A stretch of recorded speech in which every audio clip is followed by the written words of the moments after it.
Well then, this is gonna be a shit fucking recording.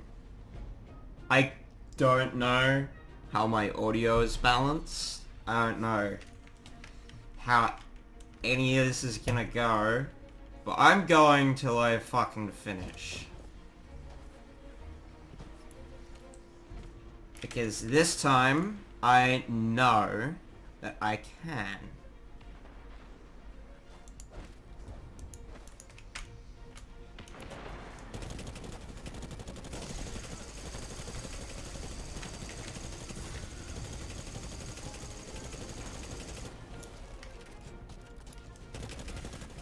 He tried to throw a grenade at me. He spawned before it. Okay.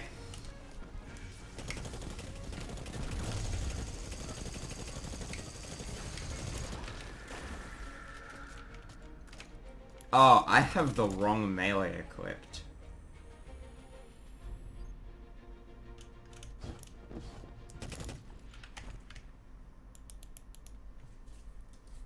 Melee.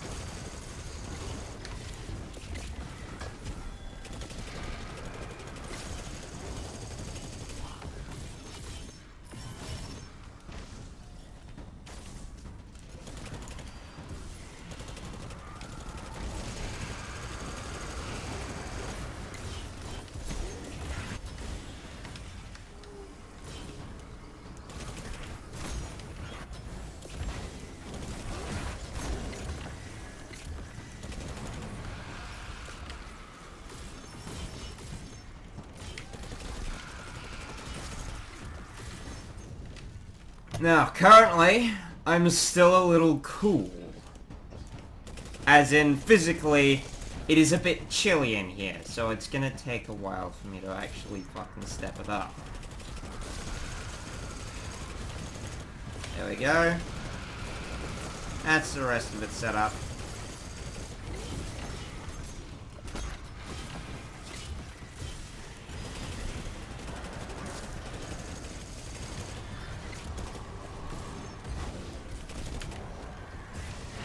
Thing is, under a solid 70% of circumstances, I'm not doing that for the heal. It is literally just the invisibility which I need.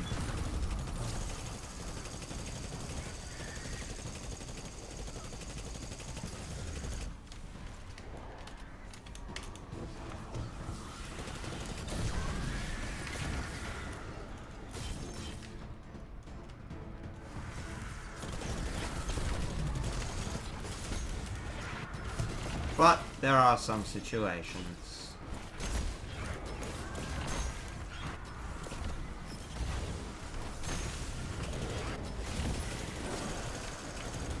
That's problematic.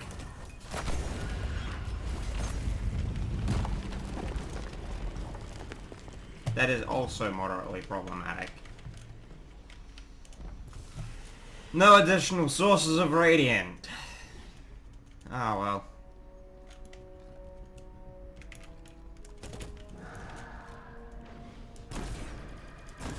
God damn it. Fuck off.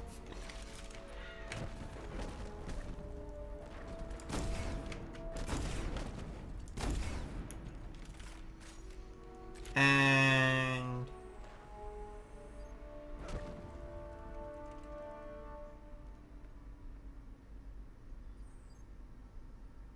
2.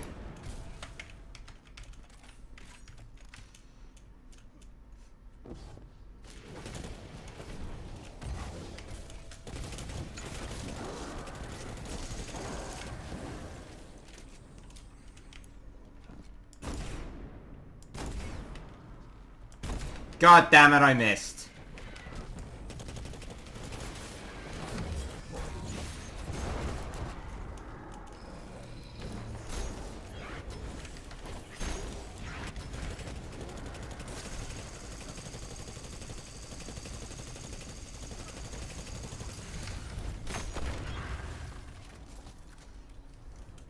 I'm gonna need to be wary because I've currently got a splinter in my right index finger, which is right where the fucking mouse press is.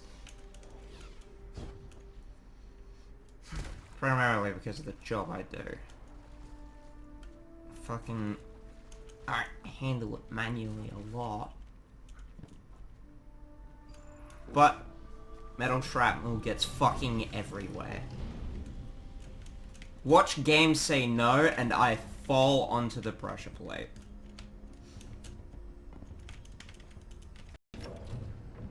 That was fucking close again. No!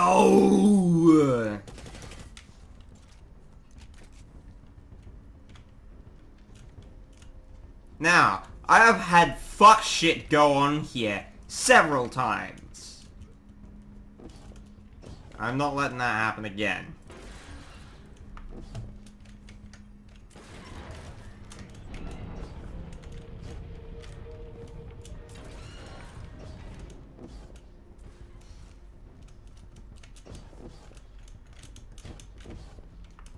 If I fall here and land on a bit of terrain and it kills me, I'm done.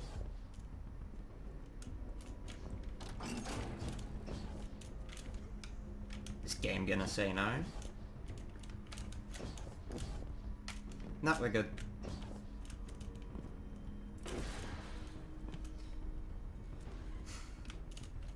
Now!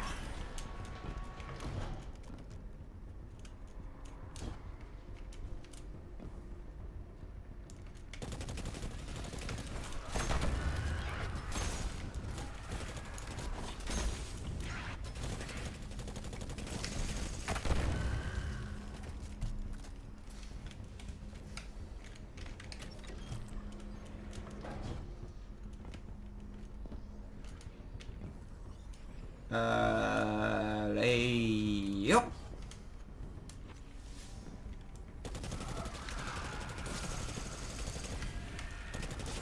Good.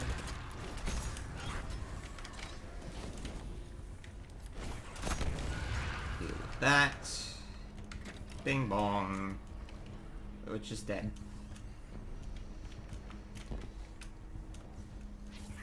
Yep. Fuck.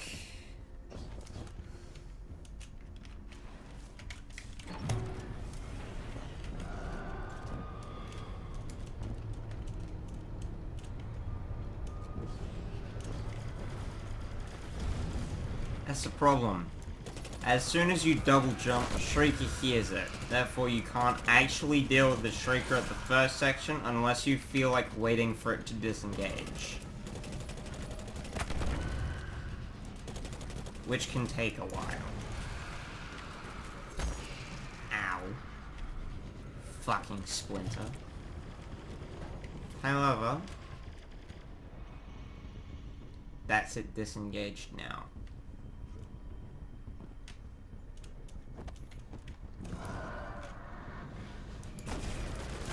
Oh, that's fucking spicy.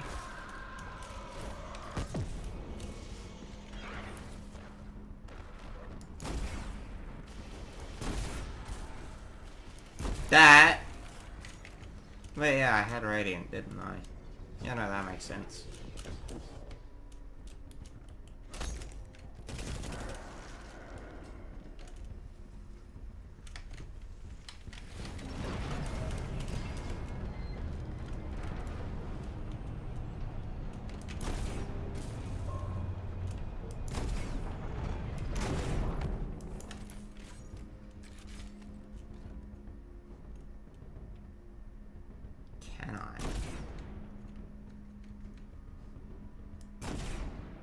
Nope.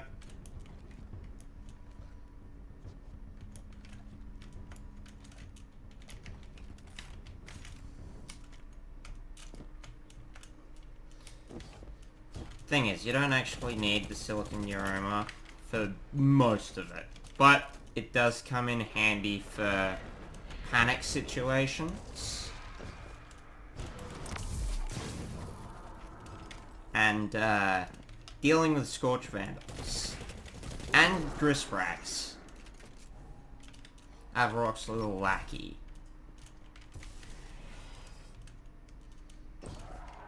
Like, like, yeah, you could argue, oh, you're better off using a shotgun, or a fusion rifle, or even a linear fusion rifle, right? Except, linear fusion rifle is,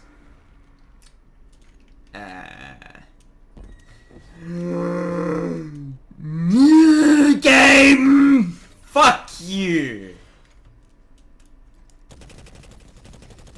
Linear fusion rifle is an exotic, and I have chosen to go through this with Tommy's matchbook to prove it is more so the operator than the loadout. Then again, this loadout is very, very heavily built around making the matchbook work. Or work to a point where it doesn't have flaws. Because Tommy's matchbook requires you to go hard, go fast, and go expertly.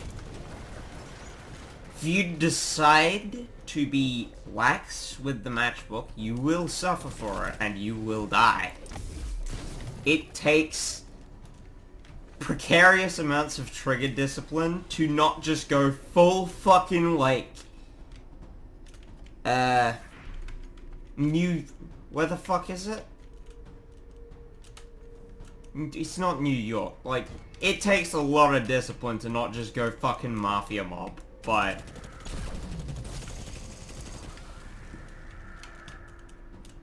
when it does work, it works fucking brilliantly. Case in point, in standard activities, you have enough health regeneration with recovery 1 and healing from Well of Life to just be able to say, fuck you, no. I am a bit worried about fucking Sparrow section though. If I can get the Sparrow section, Frisia might just fucking bug out and say fuck you.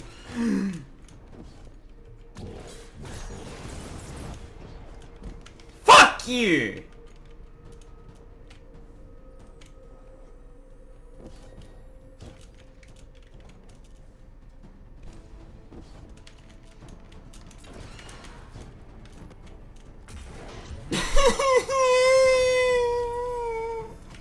Thousand-yard stare. Don't have room for it.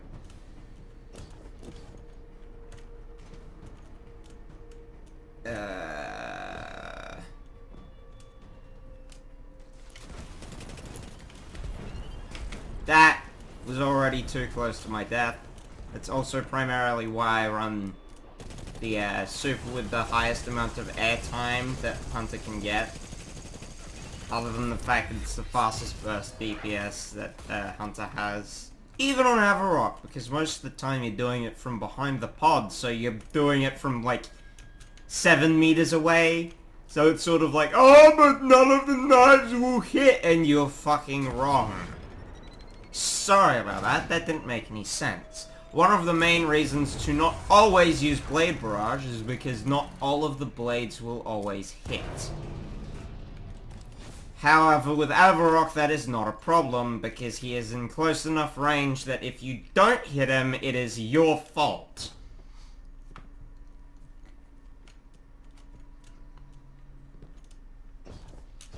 No. Celestial Nighthawk doesn't stand up to Blade Barrage. I have a super here, so let's just hope. And it went well. Do I have any fucking... I do. Well, shit. Oh well. I haven't done this in about 4 days. 5 days. X amount of days. Now! Talk through the strategy. Fuck left door kills you. We're going Hell's Gate here.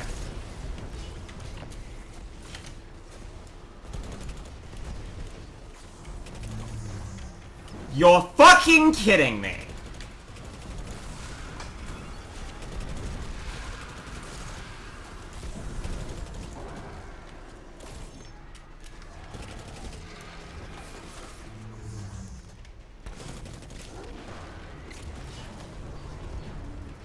That grenade is one of your biggest openings to do shit, so make sure to do shit whilst he's doing it, because it is one of the only fucking options you get.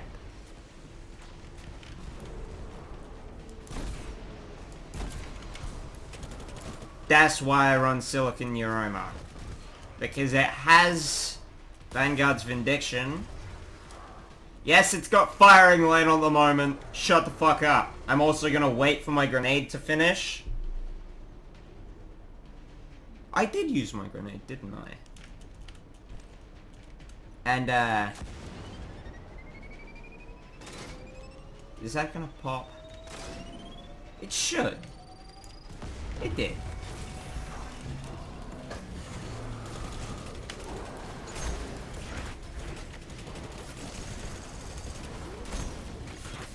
As I said, with recovery, it is enough to basically survive everything. With Well of Life, nothing in standard content will kill you. Full stop.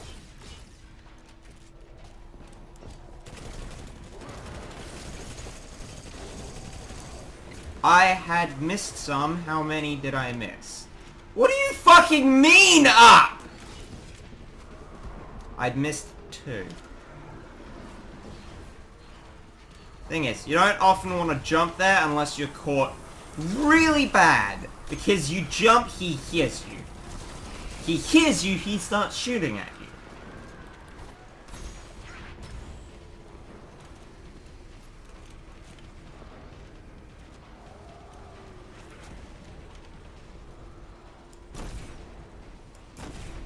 God damn it.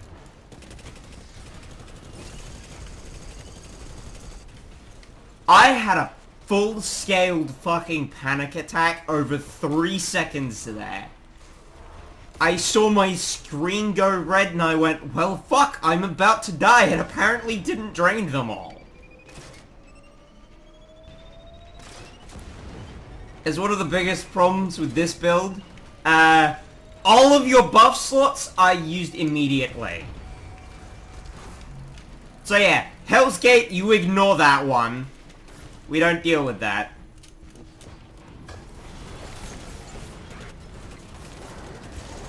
The kill, you need to land 2 knives. Okay, that's spicy.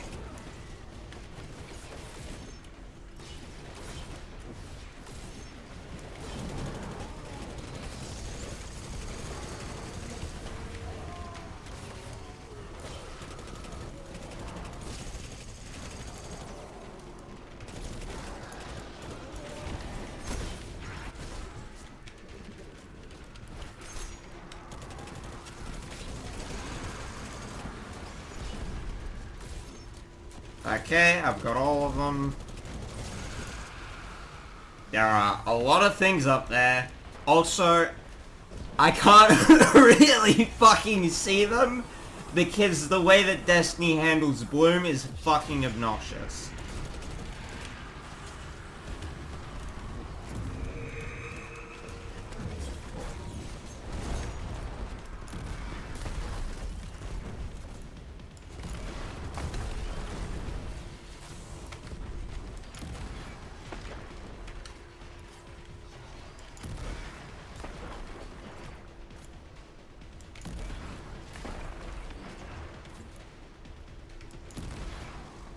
If I could have impulse amplifier on this instead of auto-loading, I would be happy. But using auto-loading is actually quite non-beneficial to me at this point because I just sort of reload faster. I forgot to proc Radiant. But I would have been able to get so much better fucking damage there if I had it fucking dodged before I'd started. Ah, well.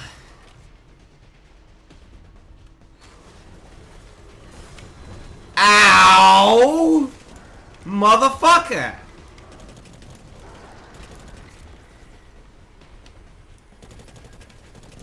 Not worth picking those up. Because it takes... How many phases? It takes 25, meaning 2 phases up there unless I miss 3.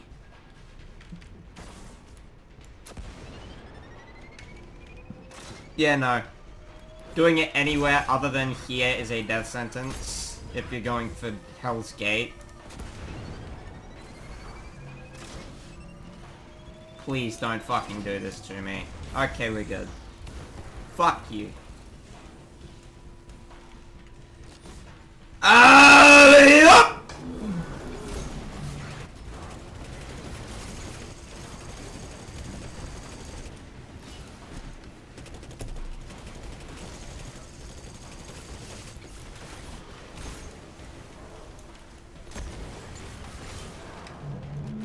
Oh, that's a problem.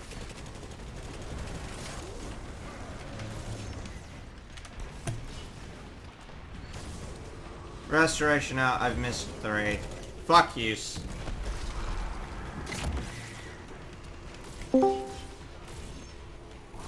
Afternoon.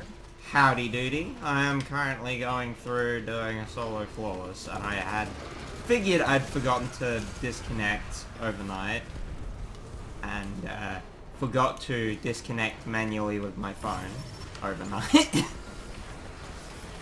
in peace. Fair enough. Yeah. Currently suffering my way through solo flawlessing Grasp of Avarice using Tommy's matchbook. Fair. Let's just hope game doesn't say no. Because, as we all know, game likes to say that. Fair enough. I mean, you know, it do be like that sometimes. I've already had a couple of enemies just teleport out of the way of my knives, which means that they go on a 3-minute fucking cooldown. So, The 3-minute fuck... is that your ability or your ult?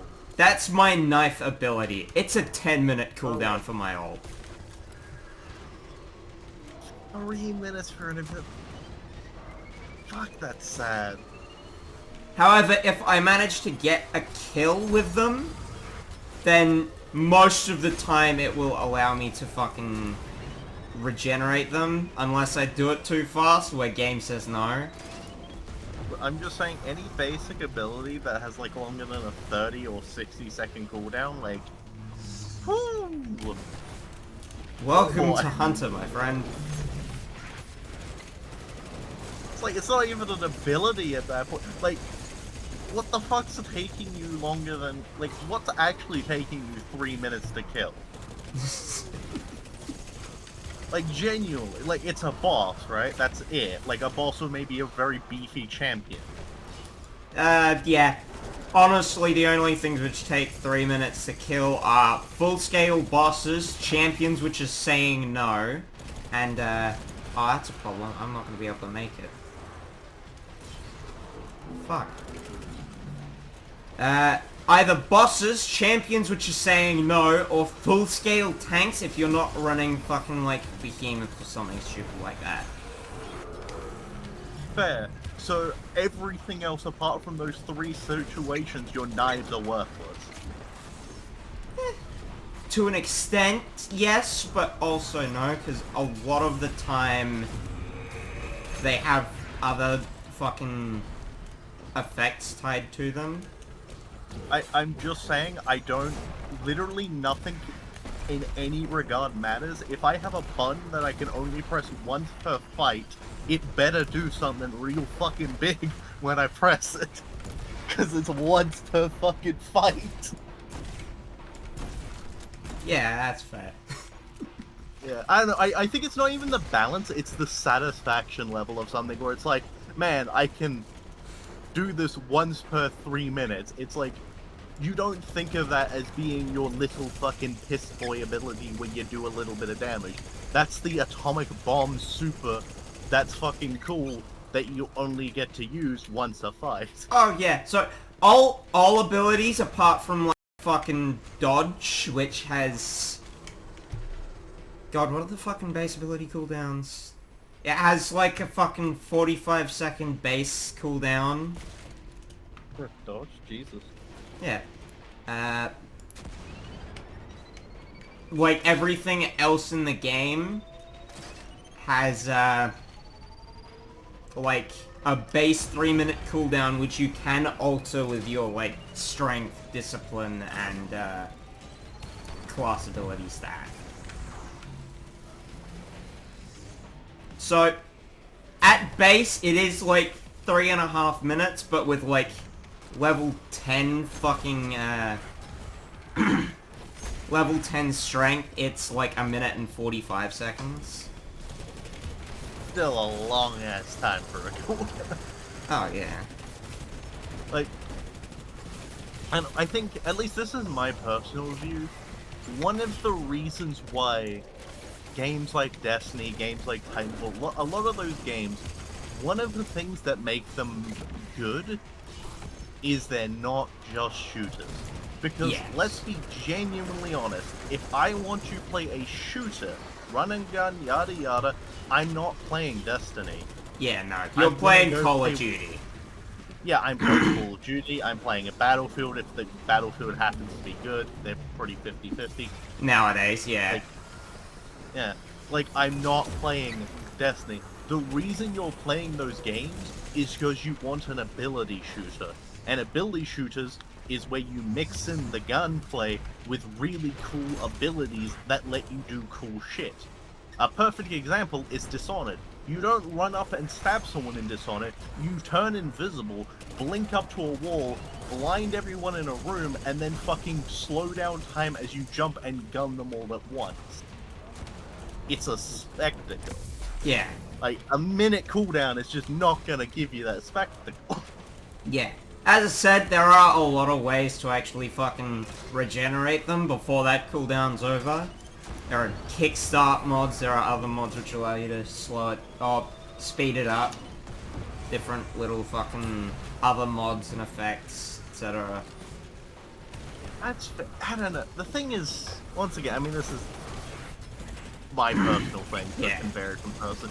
But it's like, whenever a game does that, it doesn't feel good, because it's like, you don't have a choice. It's like, the difference is you have this on a ridiculously long cooldown to the point where it's not a factor in 90% of your combat, or you've chosen, quotation mark, the options that make it, like, viable multiple times. It's like, for example, when there was the, whatchamacallit, like, if there was a hunter, like, item that was, like, makes hunter good, and as long as you have it equipped, you know, hunter is suddenly an amazing class. Like, they give you, the entire class gets reworked into something great. Like, it's not an option to pick that, because if you don't, you're objectively having not only a harder time, but a worse time.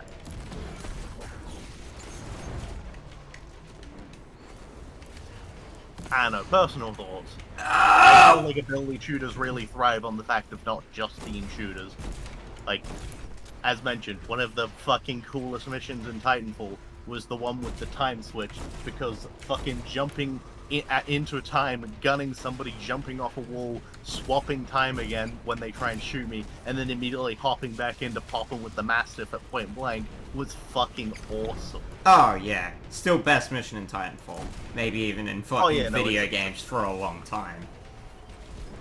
Actually, I will say it's the second best mission. Titanfall did have a better mission. Oh yeah.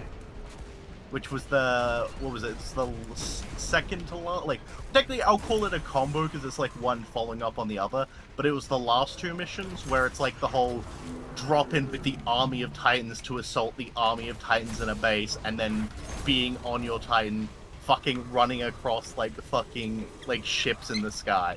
Oh, that yeah. was absolutely fucking phenomenal. Yeah. Especially because that was also the point where I had Legion, which, as you know, is my preference, so that was just, like, the happiest time. Oh, yeah. Yeah. That much is fair. Yeah, that mission is absolutely fucking phenomenal. And in my opinion, the best mission, but yeah. Oh, yeah, it was one of the best, like, fucking spectacles, because it does make you feel like you're in a full-scale war. Yeah, it was fucking awesome.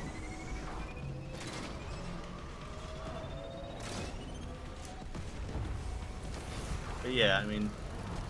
Yeah. And as I said, ability shooters, definitely, you know, you want to use your abilities. Yeah. Yeah. At the moment, I've got a fucking thingo going. I've got a build going, which allows me to have basically, like, 100% active uptime with Tommy's matchbook, because I can just sort of say, oh, hey, look, I am now out-healing the rate at which Tommy's matchbook damages me. Therefore, I am dealing 100% free damage. Pretty good feat. Oh, yeah. It's fucking... A lot of people shit on Tommy's matchbook because, oh, it deals damage to you, but that is 100% damage buff. Wait, Oh, yeah. which then... Like whatchamacallit? It's, I think more often than not, like, stuff like that is a very specific playstyle. Like the Archdemon set in fucking, like, Rise. I don't like that armor. Killed me way too quick. But, it comes with bonuses and a lot of them. Oh, yeah.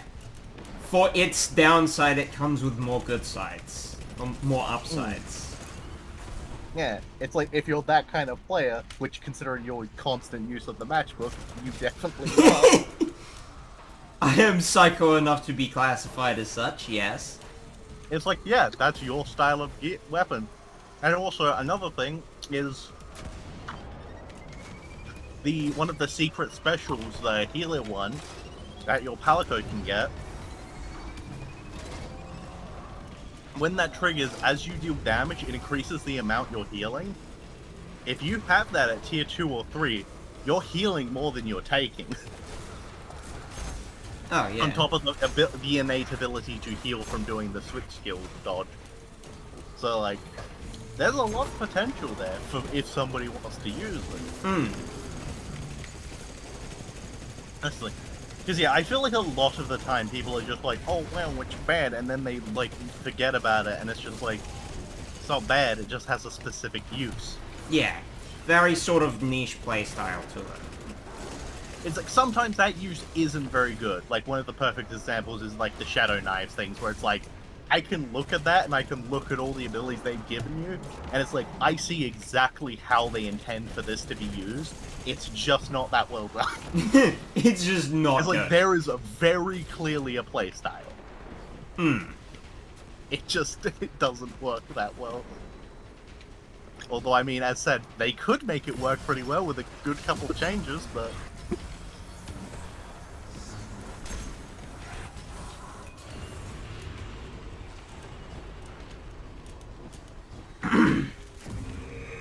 I honestly think the Destiny, like, developers need to learn to ignore criticism a bit more and just go for things. That much is fair. Some of the advice that the community gives is a bit dodgy, but most of it is generally worth listening to. Yeah, it's like you could listen... I think one of the things, and it's a genuinely interesting way to think about this, because it's like, once again, from level-headed people, one of Blizzard's most notorious things they've ever said was you think you do, but you don't. And people got really pissed off at them, yeah, because it was about the WoW Classic, and it's because everyone wanted WoW Classic. But the thing is, and this is the really funny thing, technically Blizzard was right. People didn't innately want, and this is the thing, it's not about listening to what people want, like what they're saying, it's about listening to what they want. It's about listening to the subtext of what they could want for that. Exactly, that's it. Sorry, wording is hard. Yeah. But it's like, it's not innately that they wanted World of Warcraft Classic, it's they wanted that old experience, they wanted the harder quest, they wanted the more social thing, they didn't want all this cash shop stuff. They wanted a more stripped down version, which they got and they were happy with. It wasn't innately because it was World of Warcraft Classic. Although there was also a nostalgia thing, but like, yeah. Not everyone falls for nostalgia. Yeah. I also think it's one of the things that's like a very distinct one of the easiest ways to note if a game is not doing well in its current like state is when anyone asks for a classic version of a game. Yeah. Because like one of the things, and this is when you put it this way, it sounds so terrible for World of Warcraft, right?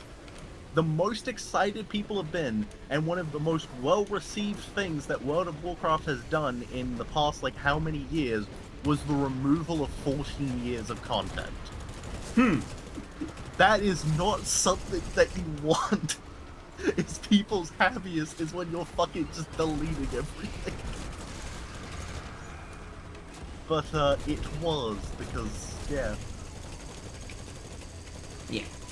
Anyway, I'd stream this, but that'd kill my computer. Honestly fair. Because I'm recording it as well at the moment. Fair. It's a solo flawless with Tommy's matchbook. Unless I post a fucking video about it, no one's gonna believe it. Fair. It's gotta flex on people. Oh yeah, it's gonna be a fucking slow one because it's like 5, 6, or 7 phases for each boss, but yeah. I always feel like there's certain challenges which are good, and there are certain challenges that are quite boring. Yeah, that's fair. Because it's like, an easy example is like, oh, I did like Minecraft Hardcore Survival, and it's like, technically it's a challenge, but let's be real, it's vanilla Minecraft, and you probably just lived underground and constantly had fences about. Like, the amount of combat and like actual danger you were in is probably non-existent. Yeah, it's probably not that prevalent. There was Yeah. probably some hard shit about it, but most combat in Minecraft can just sort of be avoided or ignored. Yeah. I'd like to give like a mod pack an attempt, like one of those quest mod packs an attempt in hardcore and see how fun that would be. Oh, that'd fucking kill. I think that'd be fun. That's the thing. I think one of the things that's like very different from me to other people in like a decent amount, there are people who share the same sentiment, but it's like a lot of people don't. I don't mind, especially if I actively set out on a situation, losing everything. Like, a lot of people, I feel like they don't want to do a hardcore thing on something too difficult, because they're like, oh, I'm going to lose my progress and it'll be terrible. It's like, but if you can't lose anything, what's the danger? Like, Yeah, that much is sort of fair, but it definitely comes down to the opinion of the individual. I am very much not a sort of... I don't tolerate loss well. yeah. Well, the thing is, I think the best way to look at it is I don't really view it as a mandatory thing. I think it's great when it's an option. It's like, that's always the thing. It's like, you can set something and be like, yeah,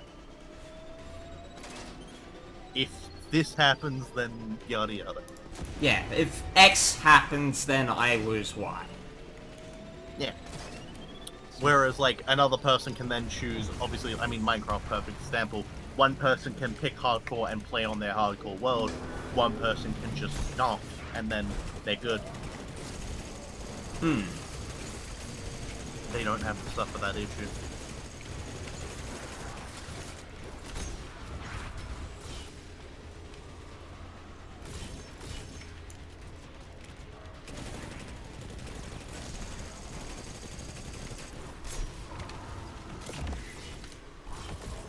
I don't know.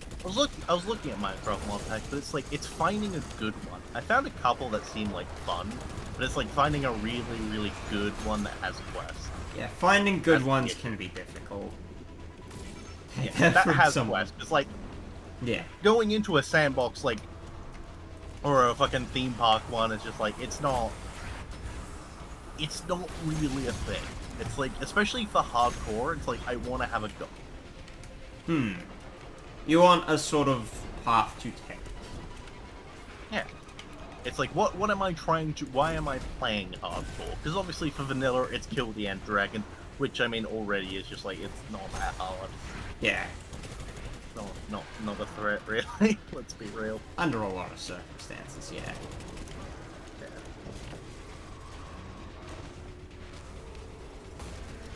But a little time. I'm keen to give it a shot at some point. Yeah. Once I find the pack. I still need to I've got, figure like... out why fucking Java's having a stroke. Because, that's the main reason I haven't actually been able to get, Steph's server up and running. Primarily because I haven't delved too fucking deeply into it, because, don't feel like it, but, other than that... It's literally just Minecraft, yeah. Yeah.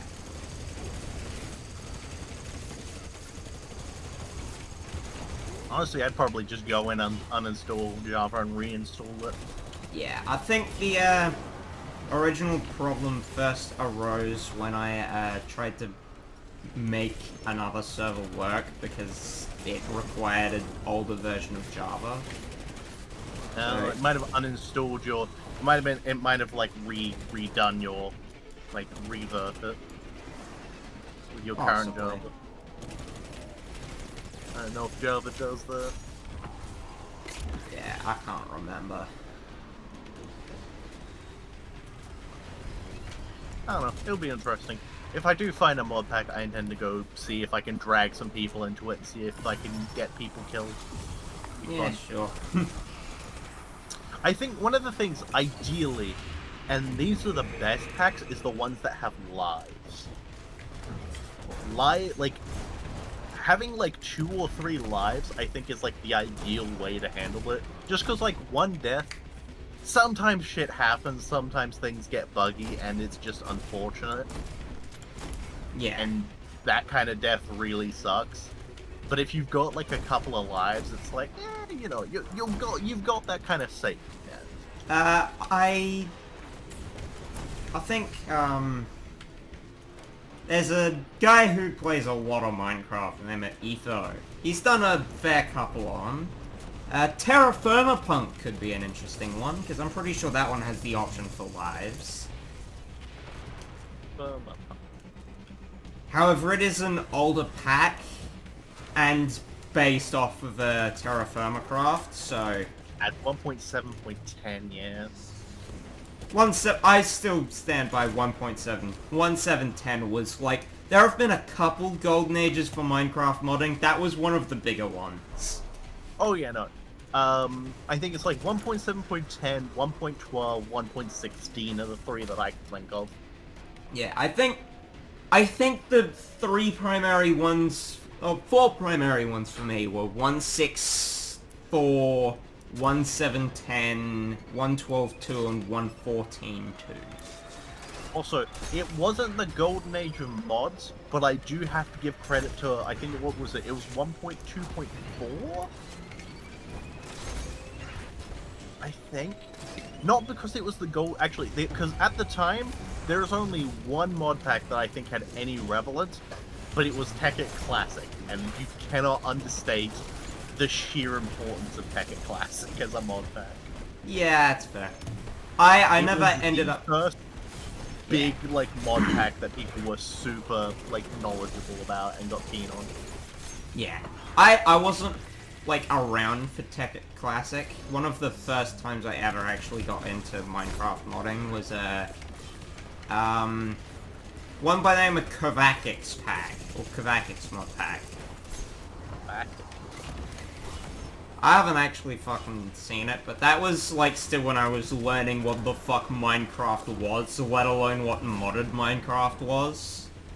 So, yeah, I know for a fact it had ICBM in there, and I cannot remember fucking anything else from it. I can just remember going, oh look, it's a rocket! How does this work?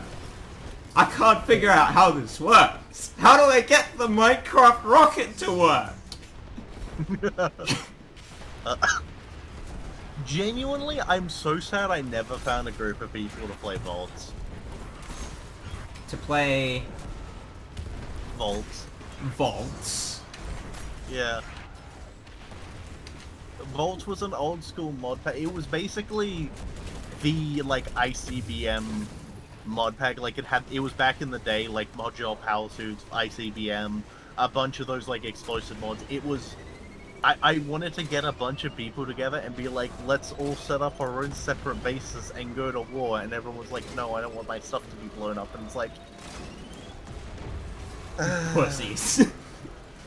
well, it's like, okay, here's my thing, and this is the big thing about whenever you make like a Minecraft world hardcore, or like, you know, you have this like war between each other.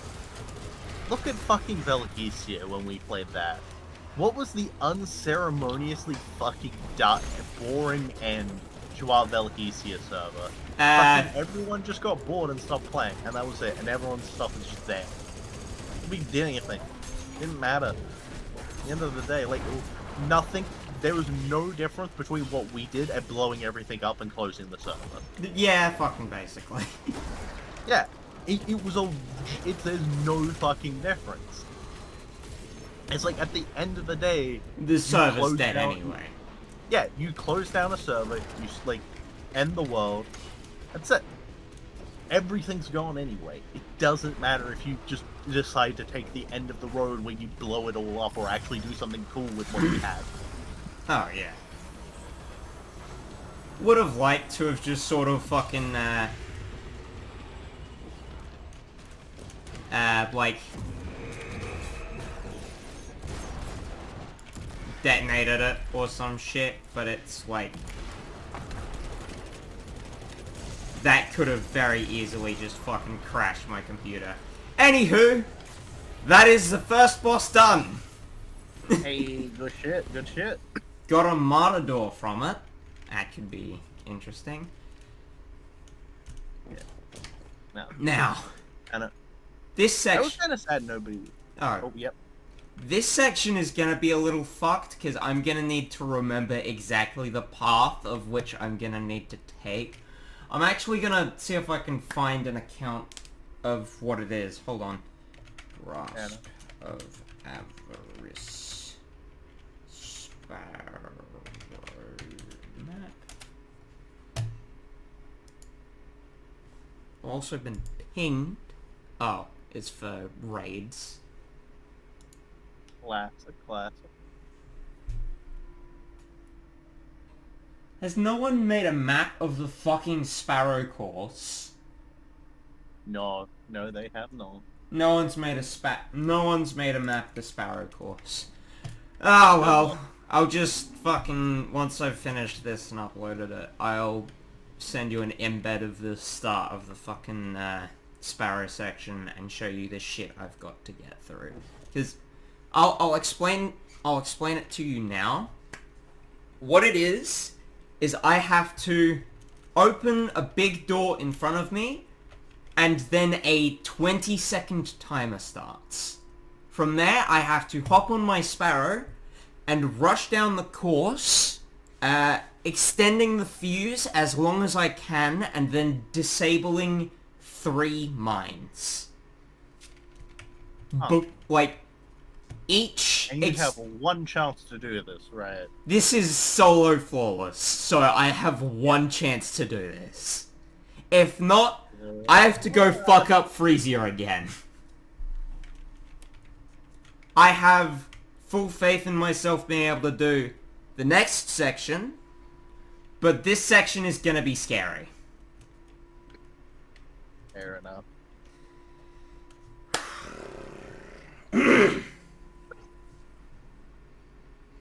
I'm kind of sad not many people ended up playing on the Velgecia thing, though. Oh, yeah. Like, a lot of people was there at the start, but then a lot of people burned out real quickly. Yeah, that's sort of what happens with fucking modern Minecraft. It is very much sort of temporary in its own way.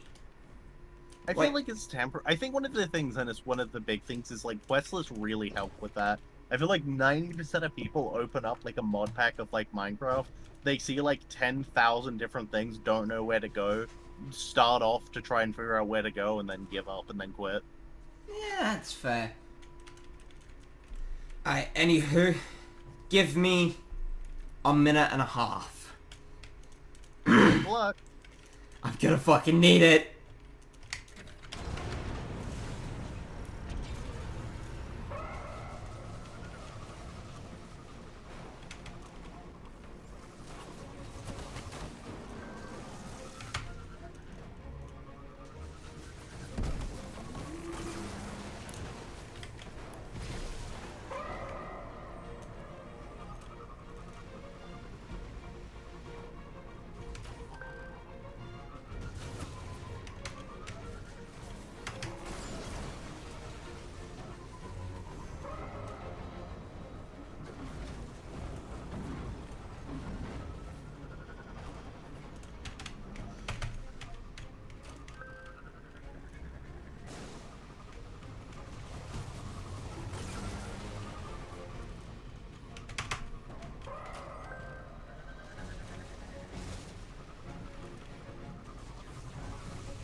And it's fucking done! Okay. Hey. That is... I can feel my heart racing. I can't feel it in my eyeballs yet, but I can feel my heart racing. That is probably one of the more stressful sections. But it's done! Have to do it again as long as you don't die. As long as I don't fuck up Fallen Shield, or Avarokk, or jumping to get the fucking secret chest up here, I'm fine. Did I even breathe through that? Why am I so short of breath?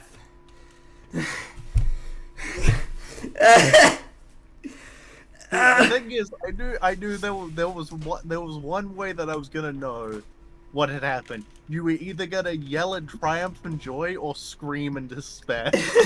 I was gonna hear one of those. Yeah! Fucking basic. You would have heard about halfway through that, you would have heard it like desperate gasp. Right? Nah, Discord sound suppression's real good. Oh, fair enough. But yeah, no, halfway through that, I had a desperate gasp when my sparrow nicked on the ground and like slowed me to a stop. I went, oh fuck, I'm gonna have to do that again. No! Like, internally there was just screaming. Oh, fuck. Hey, you pulled it off though. I pulled it off, and I now feel like I have a fever. Oh, God. Give me 30 seconds. I'm gonna go lie down. You collapse onto the fucking floor.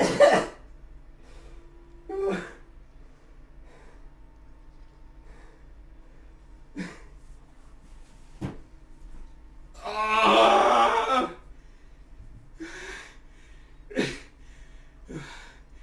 Fucking breathe, Hendo! You're fine!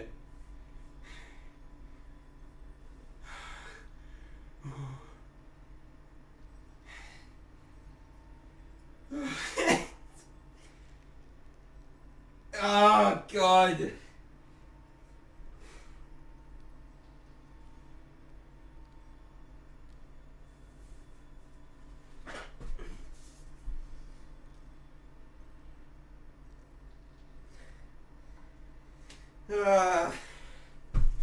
I'm fine! I'm fine. I'm gonna need to calm the fuck down for a couple seconds. Because not breathing for those 40 seconds apparently did nothing good for my biology. But did you just like collapse onto the floor behind you? Yes. Okay. Well, that's what I heard. That's what the thud was. Yes. That was me collapsing onto the ground. This section can be pretty stressful as well, but it is nowhere near as bad as fucking Sparrow section. One of the other fucking really bad bits there was right towards the end. I ended up needing to take a jump to hit one of the Mind Fuse extenders, right? And hitting that jump, as well as I did, flew me straight into a crystal, which realistically was very close to just knocking me just far enough from the, like, mine to not be able to actually guess it. And I was just, another period of internal screaming occurred where I was just silently floating away from the mine as I'm, like, just scrabbling to just change directions any which way.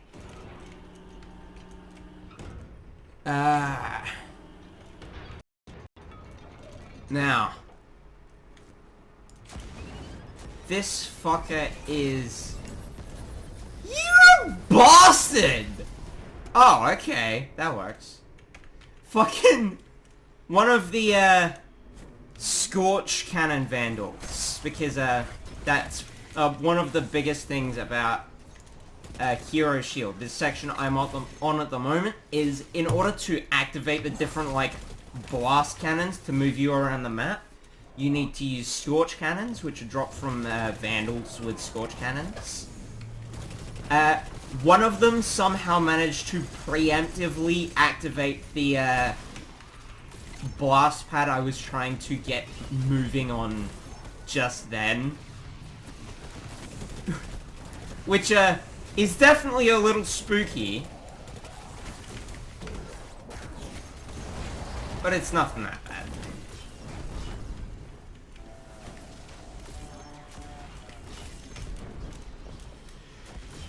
I think I need something like 40 for this. I can't remember how many I actually need for this crystal. It's not that many, but...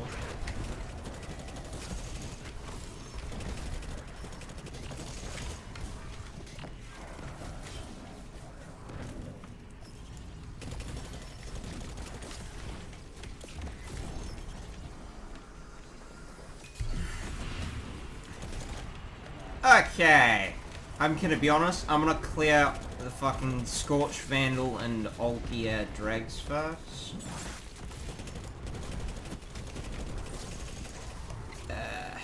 God, I'm still having blood struggling to make its way back up to my head. Christ.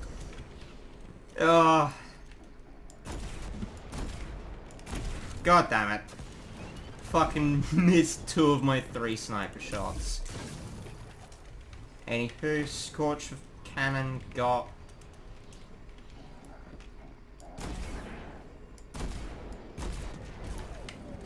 Yeah.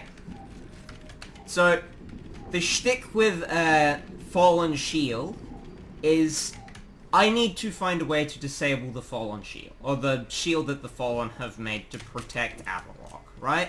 In order to do that, I need to break open a couple of battery segments that it has.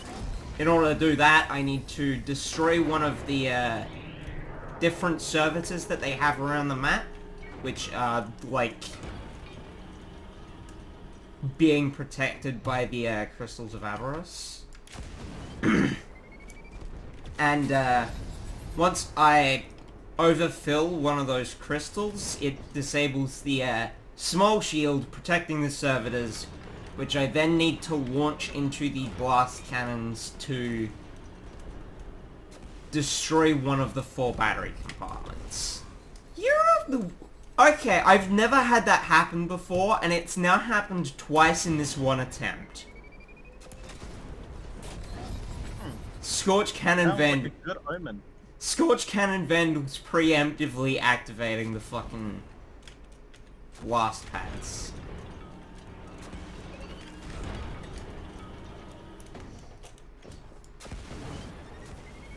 Thankfully, Scorch Cannon Vandals are one of the most damaging things I have to actually deal with here.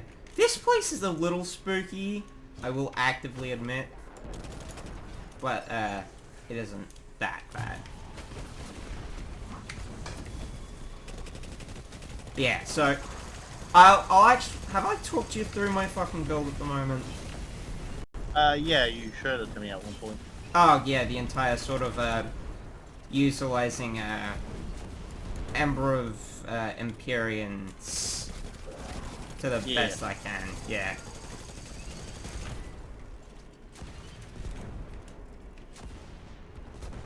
Okay, all the ads just aren't here at the moment, which is worrying me slightly. In order to fill the crystal, I need to get little buffs which drop from ads. I need to make sure that those buffs then don't expire, because if they expire, I die.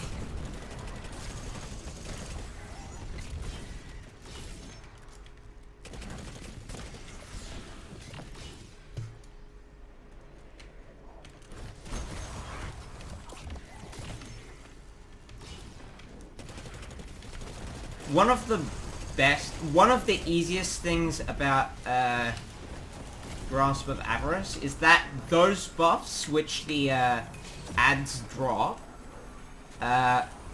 when you get 10 stacks of it, it actually refills all of your ability cooldowns. Unless you have 2 of an ability where it just deletes one of your cooldowns if you haven't used it yet.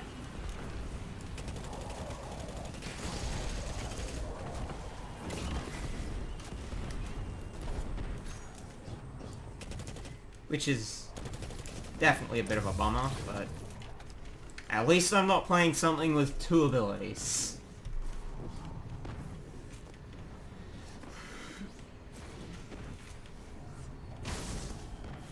Oh shit! There's actually 2 oh.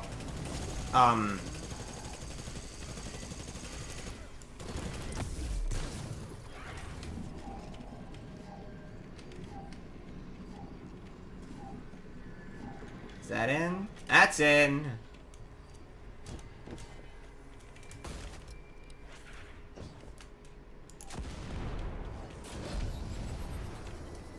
Where's the next one? Up there.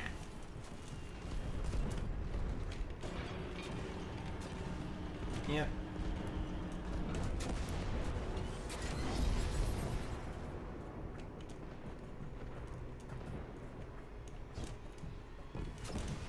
Yeah, one of the biggest problems actually does come from the blast cannon pads, because they just sort of launch you straight up, and if you don't jump before you hit the ground, you will actually just sort of fucking physics. Boy, I love the physics. Oh, yeah. Yep.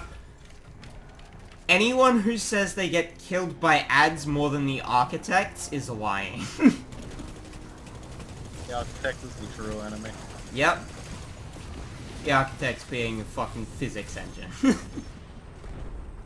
The true enemy. The true enemy. Physics. Yeah. That one, that one.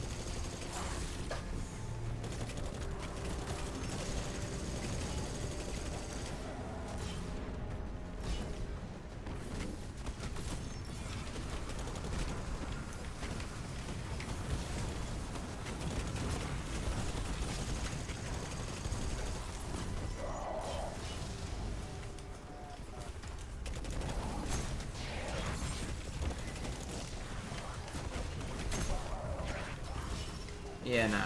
I would not be able to do this if it weren't for a mate of mine from a different chat actually recommending an exotic by the name of the Assassin's Cowl, which Oh yeah. gives you invisibility and health on a melee or charged melee ability kill or finisher.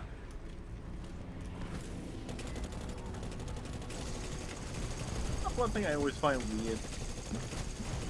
Yeah? People always, I don't know, I guess it's the PvP thing. I feel like like the moment you take PvP stuff into PvE, it's kind of awful. So many things get like nerfed or ruined because like the inclusion of PvP. Yeah. Because nobody really cares as much if things are really strong, if you don't have the idea that it's going to be used against you. Yeah. Much. Yeah, not as much, but there are definitely still some audiences which get a little pissed off about, well, Wait, you still want, there's some level of balance, but it's like, for example, the idea of Hunter being essentially able to chain invis and be permanently invisible for a long period of time only is a bad thing if you're thinking from the perspective that somebody's going to use it against you. Yeah, that much Because if it's just on your side, it's like, oh cool, the Hunter ally can do that, and that's his survival. Like, the reason that's a problem is because you're thinking of it in the ways of, like, a, you know, it's a PvP thing and it's going to get used against you. Even then, it's pretty easy to see it in PvP. Like, yeah, that much is true, but, like, a lot of people complained about invisibility in PvP when it was fucking changed on the release of Witch Queen, but it's like, in the change of Witch Queen, invisibility also became a lot less invisible. Because it went from, like, faint purple outlines to sort of, like, strong blue outlines. And it's like... fair, but more often than not, that stuff doesn't matter. I can't see them 100% as well, therefore they are invisible, therefore it is overpowered. Honestly, more often than you think, that is kind of how it goes. No, like, oh, I do play a fair share of PvP. I will generally see someone who is invisible faster than I see someone who isn't. Yeah, but one, you're not considering the fact that, like, one, many people are not competent or paying attention, so they will just not pay attention and get killed. And then complain And then anyway. when they do, they're like, wow, OP bullshit, and they get super mad. Yeah.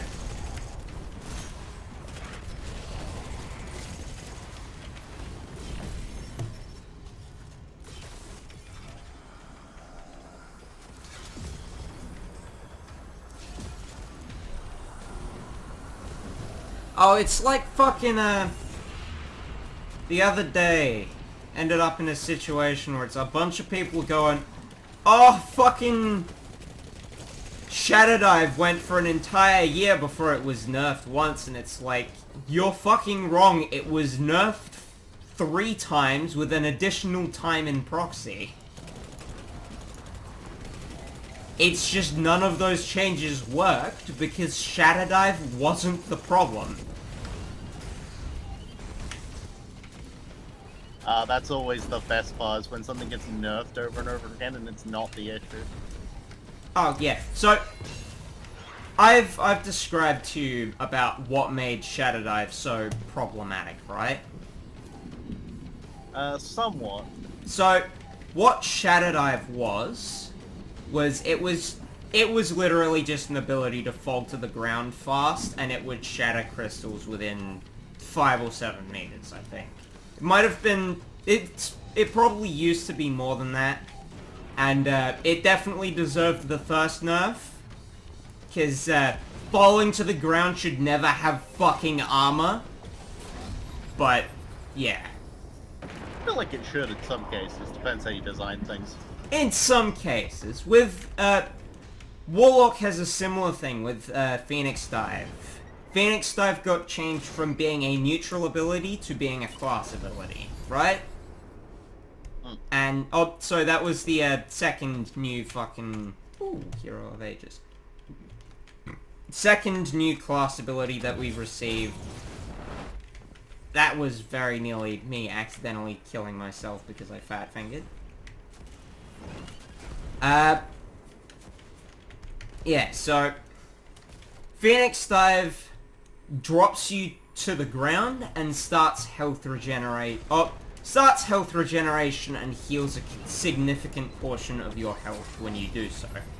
What Shadow Dive did was it dropped you to the ground and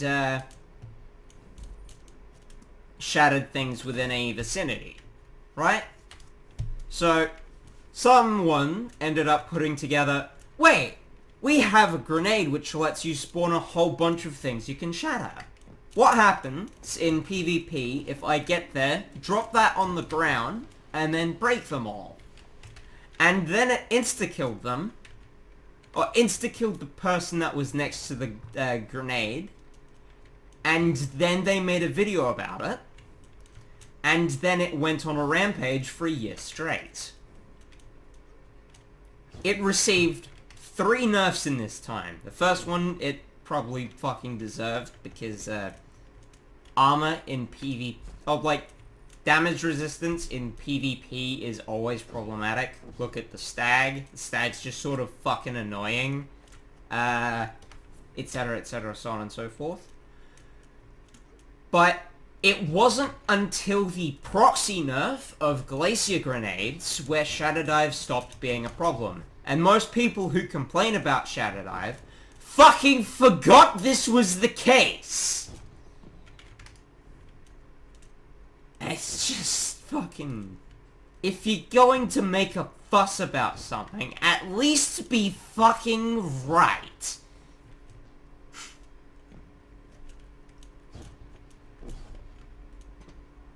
Yeah. That was the Shadow Dive meta for Beyond Light through Witch Queen.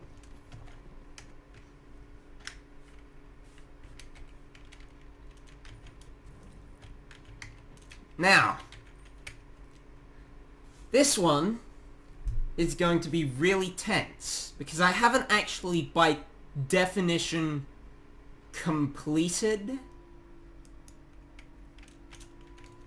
I haven't by definition completed this encounter, but I have brought it within 30%. So yeah, Rev. That mod pack I just tried was a bit terrible. Its progression system was start the game and then beat the Ender Dragon. What? Which one was this?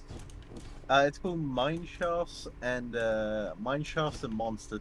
Actually, like, it seems decent and it seems to have a progression, but it's like, defeat the thing, start this by killing a pillager, and then you kill a pillager and you get like a diary and stuff, and it's like, okay, I get that you're trying to do a lore thing, but this is like very unclear, and you have this entire progression system you're just not using.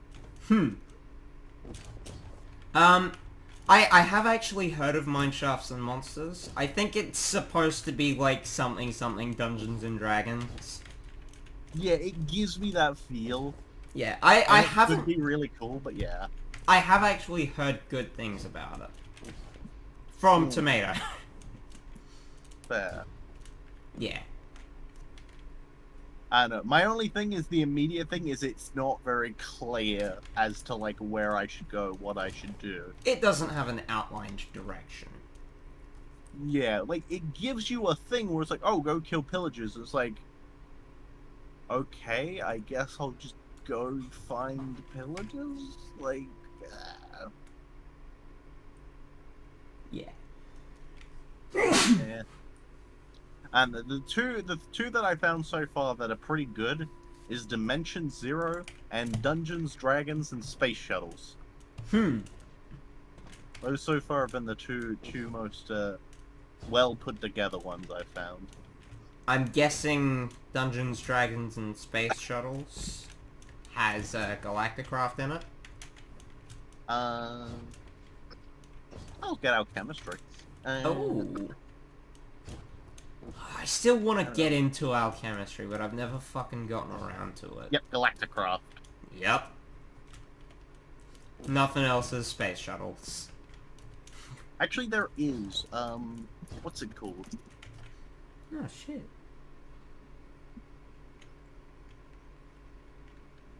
Just looking at what it's called, because I know a mod pack that it's in, and it's, in my opinion, like 1,000 times better than Galacticraft.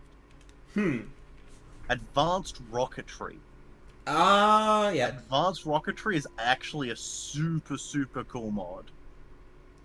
Yeah, fair enough.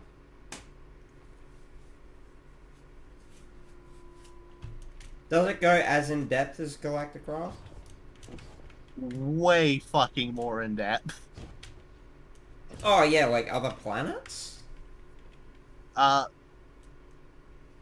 Okay. So, Galacticraft, you know how you have, like, your rocket item, and you put it down, and you fly up to, like, the planet thing? Yeah. Modular, like, Advanced Spaceship has, like, modular spaceships. So, from when I watched it, you got, like, a thing, you'd put, like, you would send, like, space drones up to, like, check planets. You would get, like, chips with, like, planetary coordinates. You would bring them back down to, like, be able to, like, send shuttles. You actually modularly, like, build your, like, not only shuttle, but intergalactic spaceship to travel around, like, as an actual thing you build.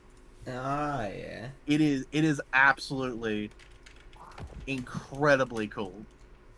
Yeah. I also think I've been going at this for less than an hour. Which is surprising. I don't have a way to check how long it is until I've actually finished it, do I? Yeah, that sounds real fucking cool. Realistically, Yeah, anything modular is pretty fucking spicy as is. yeah. I mean, advanced, like, in my opinion, just, like, from every time, like, I've only seen it used, like, once or twice, but Advanced Rocketry just looks fucking fantastic. Like, Yep. I would love to see a mod pack use it. I reckon it'd be fucking hellish to actually get working on a server, though. That shit'd probably kill it. Can go to 1.12. Oh. 1.7.10 was its first one from the looks of it, and 1.12 is its latest, so it is two of the core ones. Here we go.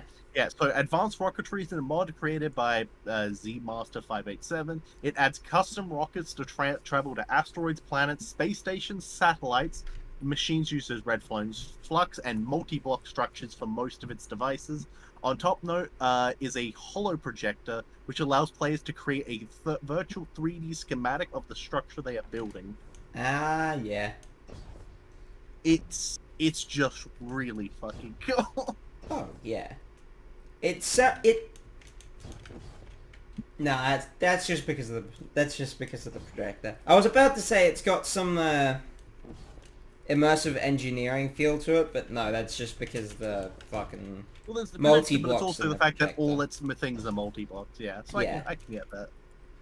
It's all multi-blocks. Has the projector. Has yeah. I mean, if there's any indication who the size, I just tried to look up a spotlight thing of like, oh, we're gonna show you the different thing.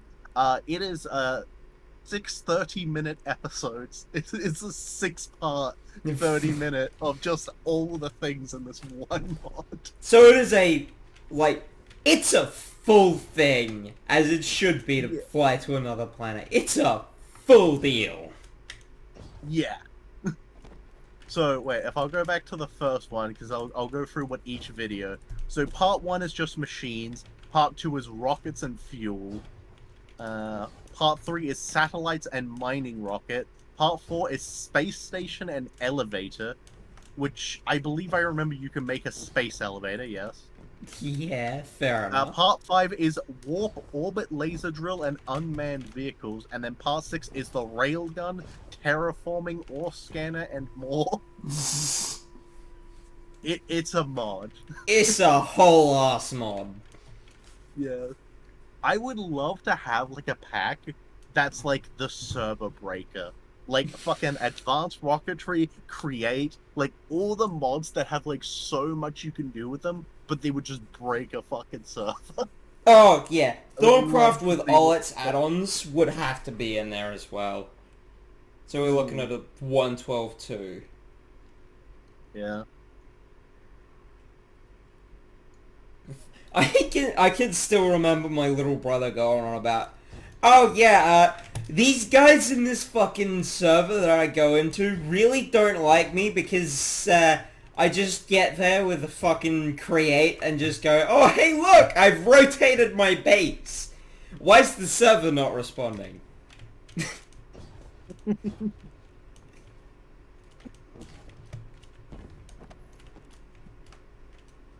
Yeah. Anywho, give me a couple seconds to get this shit started, and then so the way that this encounter works is I started off, I then have to deal with Avarokk's two little friends, one of them being R-Matey or RM80. I hate that so much. It's so funny. R-Matey, which is a little fucking shank with probably far too much fucking health, which just floats in the sky and snipes you. And Avarokk's other little friend by the name of Grisbrax. Alright, just gonna warn you, I'm just gonna put the two mod packs that I've been looking at in things, so you will hear a ping. Ah, yeah. There you go. I'm at least giving the warning because I know pings are fucking annoying. Fair enough. Dimension Zero, Dungeons, Dragons, and Space Shuttles. Those are currently the big two that I found that are like, these are good packs. Yes. These seem to be fun. Yeah. With some stuff. Sadly, neither of them have advanced rocketry. Yeah, that's fair. Yeah, so yeah. You cool if I keep explaining how this works? Yeah, go ahead. So, the way it works is once those two are dead, a Scorch Cannon Vandal will be wandering around the place. I'll know where he is because he'll just be randomly fucking shooting at me any opportunity he gets. From there, I have to kill him, pick up his Scorch Cannon, and shoot in the little receptacles on one of the three sides. Right side is fucked, I'm never going there. Right side is fucked because it has something which happens pretty regularly by the name of Cursed Gen. So what happens... So, I'll lay out the arena to you, Rev. So, there are 4 sort of floating platforms. Or, one of them isn't floating, but you get the drift. There is left, which is sort of curved around the left wall. There's right, which is curved around the right wall. There is central, which is floating in the middle. And then there is spawn, which is a little actual island. In between these 4 areas, there is water deep enough to insta-kill your character. Even though there is literally a shore from spawn, which, you know, is about 1.5 meters away from central, 2 meters from right, and almost directly underneath left. But, yeah, no, the water insta-kills you. The main problem with right, and in proxy Cursed Gen, is that there is a chance that one of the little buffs which drops will fall around the map and land on the water. Yeah, fuck right side, not touching that shit with a 10-foot pole. There is a, like, 2% chance it happens on left side, but that one takes about 10 seconds longer to actually occur than right side. And so, what I have to do is shoot into the receptacles, pick up a whole bunch of the little buffs, drop them in the center, rinse and repeat until I've filled the crystal, start damage phase, of which I'm...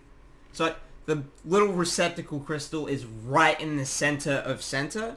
From there, I run up to the back of center, which has a little pod there.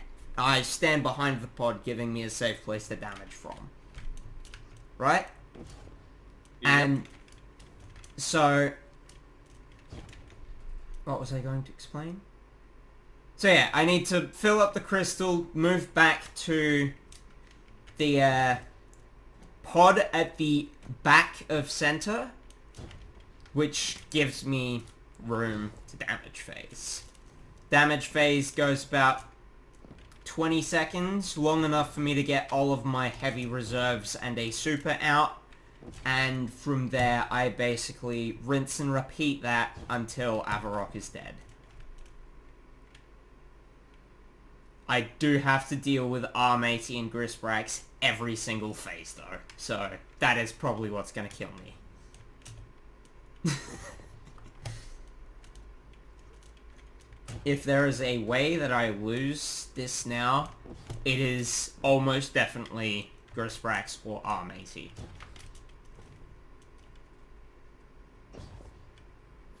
Jesus. Yeah. I mean, hey, it's a fight. It's a fight!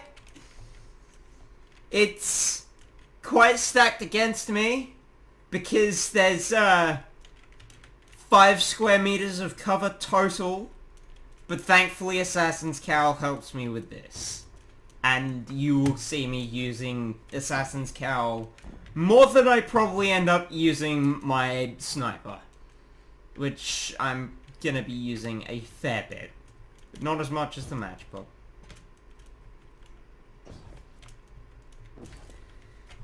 Anywho, so that I can get started before my anxiety physically gives me a heart attack, let's get fucking going!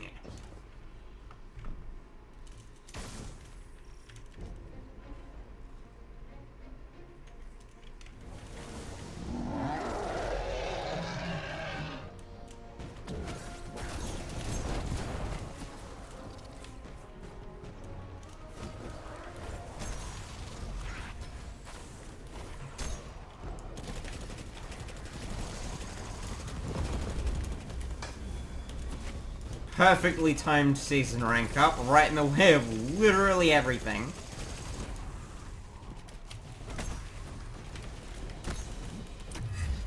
Finish a him, give me some invis and some health. Arm 80's a bigger problem. Thankfully he can't just one-tap me. Sorry, 1 second. Yep.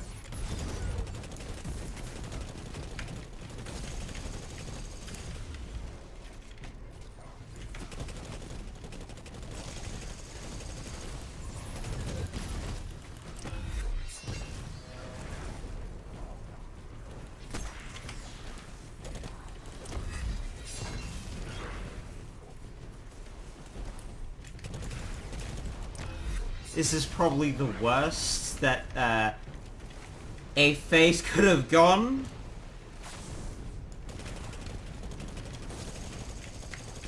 What? Oh well.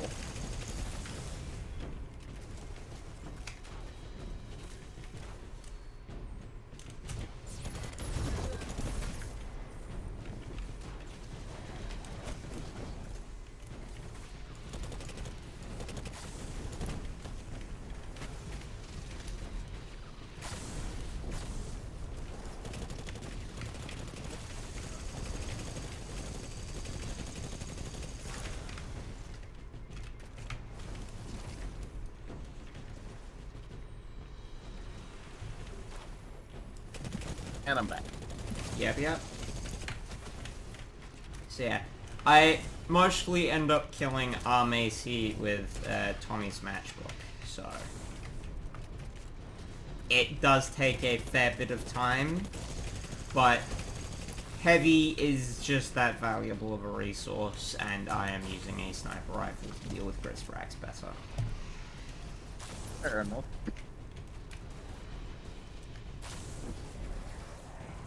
Nice. So looking into this mod pack, because they both use the same quest system for the looks of it, it does have a party system, which is good. Yeah. And from the looks of it, light? Oh. Is that better questing? I don't think so. Oh no, it is better questing. Wow, this looks really different than what I remember. Yeah, better questing just sort of has a book to it.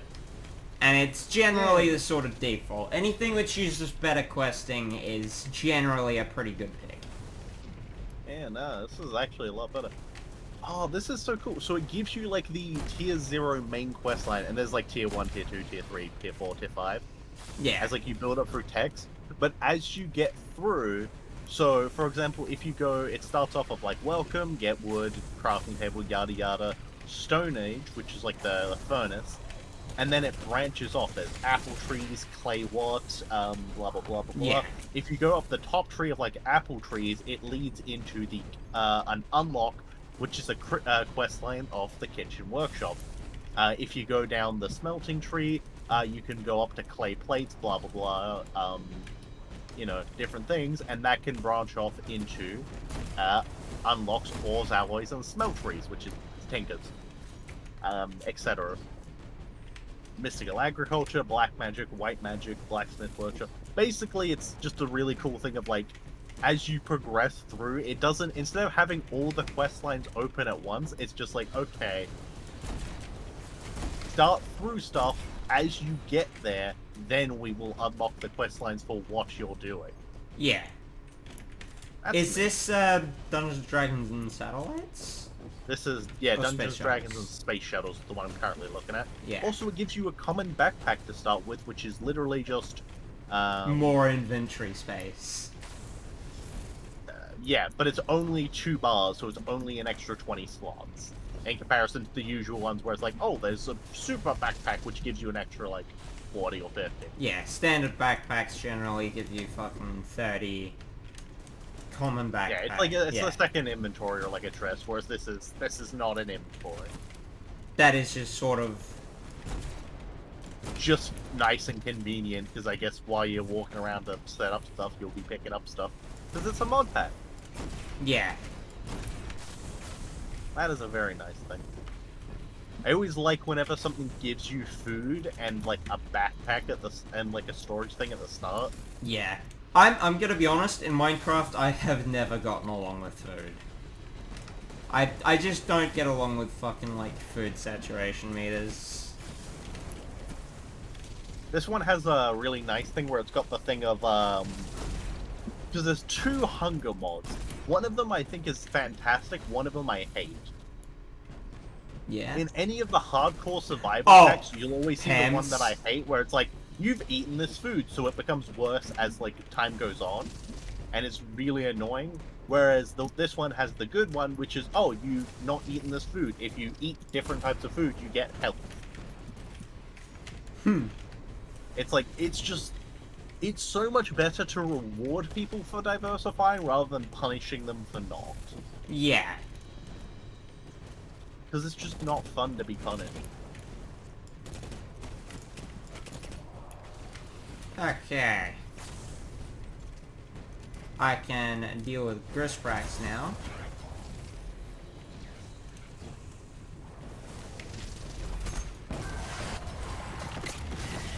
At least on the very start, this seems pretty good. I don't really have an issue.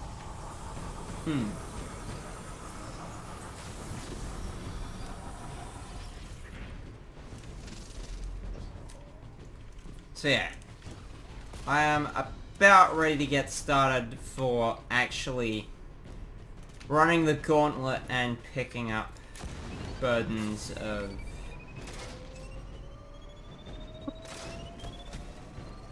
Yeah. What are they actually called? Burdens of riches.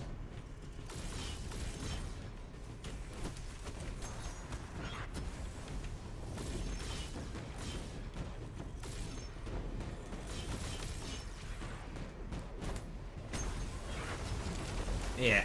One of the biggest problems is, whilst you are holding a Scorch Cannon, there is a glitch which makes it so that your knives come out about a second after they're supposed to. Oh, that's annoying. Oh, it really is! Did you get that? It finishes the throw animation, waits a quarter second, and then throws out the throwing knives. Oh.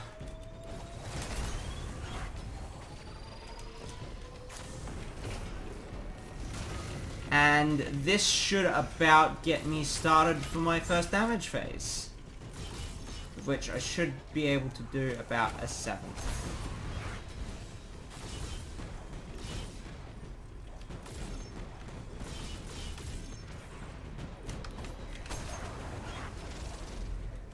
I think I don't actually need to pick up that second what?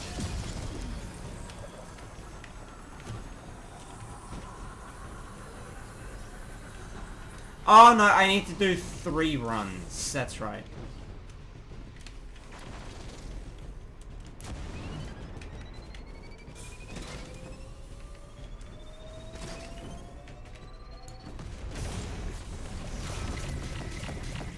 I think this one I only need to pick up 10.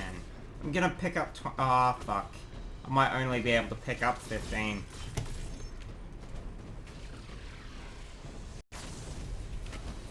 Nah, I ain't got these last 5. Oh no. Ah, fuck.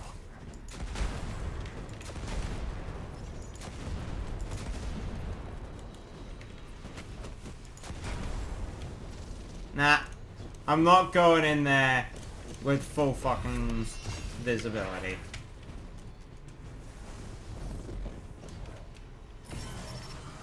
That was very nearly my fucking death.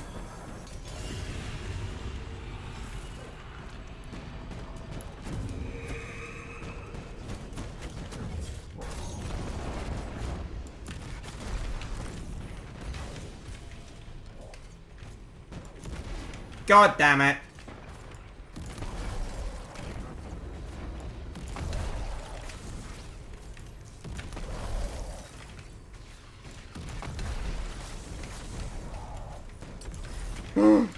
That was very nearly my death.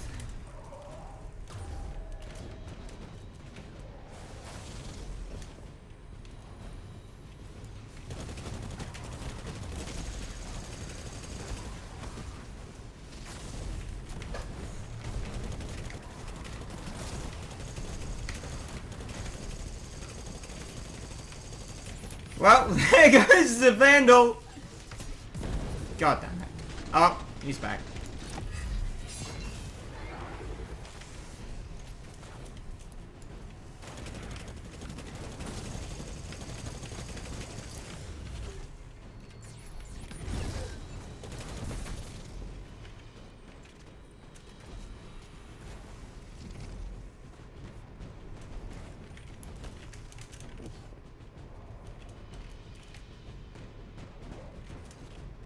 There he is.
how's Dimension Zero's quest book?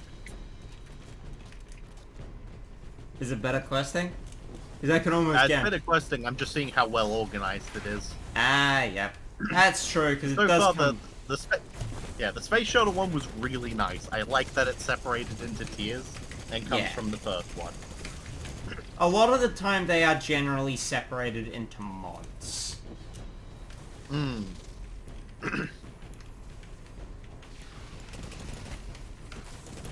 Which I actually don't like. I prefer them being separated into tiers. That's fair, giving you a clear path forward. Yeah. It's like, if I want to do magic, show me the magic. If I want to do tech, show me the tech. A perfect example is, like, if you split computer craft and mechanism, or, like, actually, no, buildcraft and mechanism into two different mods, it's pointless, because mechanism goes further than buildcraft, but buildcraft is a bit easier to start. Yeah. So, what you want is to start buildcraft, have that initial thing, and then mixed in mechanism as you progress. Hmm. But if you swap them into two different sets, then it just kind of falls apart. It's terrible. I don't actually think... I've made a mistake by picking up the Scorch Cannon before actually dealing with Grisbrax, because fuck is invisible and I forgot he existed. So this one has split it into mods from the looks of it. However, there's actually some very interesting mods. Oh. The most interesting one that I've noted in Dimension Zero, this actually runs Stormcraft. Oh. 12-2? Yeah. Oh. Man, I really hope that fucking COFH can actually get around to doing something with, Stormcraft, because they are the ones who were designated for the workers going forward. And it's like, yeah, they've already got fucking Chicken Core to uphold and a whole bunch of other things like fucking the Thermal series. But, man, I miss Stormcraft. Yeah, I feel like if they're not gonna do anything with it, just let it be open source and let anyone do what they want with it. Being a Minecraft mod, it is open source, but it's like... There's still the whole who's running it type thing, yeah. Yeah. Because it's always gonna feel better knowing that it is the definitive mod maker who made that mod, or that version of the mod, other than, you know, Steve over in the corner who thinks nukes are balanced and that the stick should be nerfed. Dude, stick's okay, it's used for like everything. Oh god, I can remember being in a fucking So, back in my... Just the moment you said, oh god, when I said that jokingly, give me such a, like, sense of dread. Cause you just know I've got a fucking story on the way. It's... Yeah, and the fact that there is one is just like, oh, you're fucking kidding me. So, the story to it is, I live in the middle of butt-fuck nowhere, right? It took hours for anyone to get to my place. My nearest neighbor was 2 kilometers away, right? Yep. Being able to play games with my cousins was a rare fucking opportunity which I never fucking missed under, like, almost any circumstances. So, when we got to, like, fucking sit there and play Minecraft, we had Xbox 360 and didn't know how to fucking couch co-op yet, because we were all fucking itty-bitty babbies, right? Yeah. It had to be an experience, or it was a waste of fucking time. So, I get there playing Minecraft with the rest of them watching over my shoulder going, how the fuck do you play this? Whilst I am internally screaming because I don't know either. I get there and it's like, okay, yeah, I need to make a pickaxe so I can get underground and mine some shit. How do I get a stick? I should be able to get sticks by breaking leaves, right? Right? So, I am wandering around the entire session going, God, where the fuck can I get a stick? And it just devolved into a massive meme of me breaking every single tree I come across, going, I need a stick! Where am I gonna stick? And it just stayed like that for like several hours straight. It was fucking hilarious, and knowing that I needed to craft one now is still fucking dreadful to me, because that was... Yeah? I feel super kind of sad, because I don't have stories like that. Like, when I was like a fucking, like, baby, my parents handed me an unplugged fucking controller, and like, you know, everyone in my house had their own computer, and like, I've been playing games for fucking years. And it's like, I don't, and because of that, because I've been playing games ever since I was a kid, You don't have those stories of, I didn't know how the fuck to play a game, so I sat there punching a tree for 7 hours straight. Yeah, it's like, it's just a thing of like, yeah, I fucking know how to do that, and I can put things together because video game association. I mean, realistically, you can't fault me for going, I get sticks from leaves, right? Oh no, Because like, I can't fault you for that.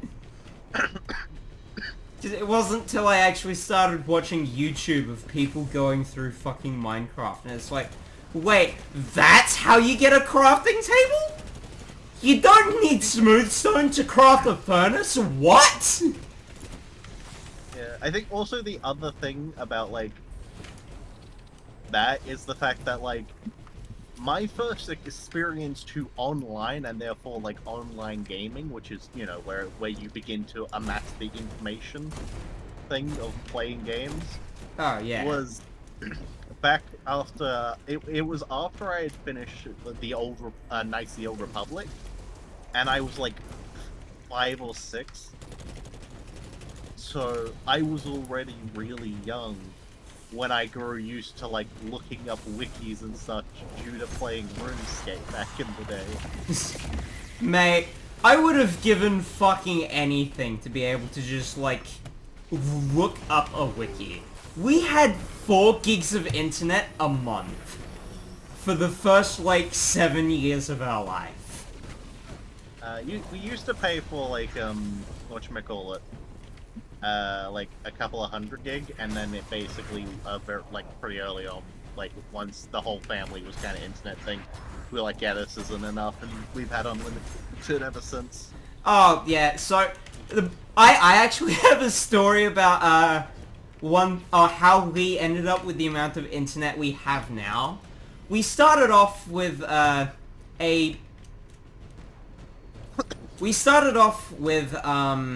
140 gigs in this house, right? Yeah, yeah. And so that we were told, yeah, we have to hold that over for the entire month.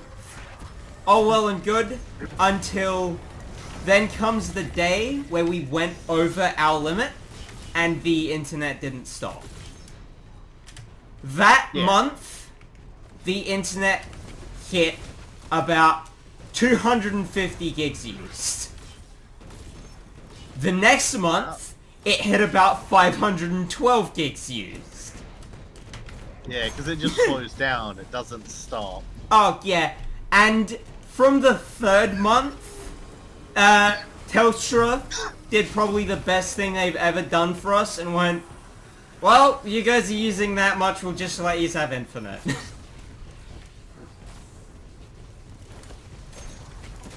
And, yeah, no. That was something which I have appreciated ever since. Yeah, yeah. I mean, you kinda gotta. Yeah. I reckon, if I don't fuck shit up, I should be able to get, Avarokk in 6 phases.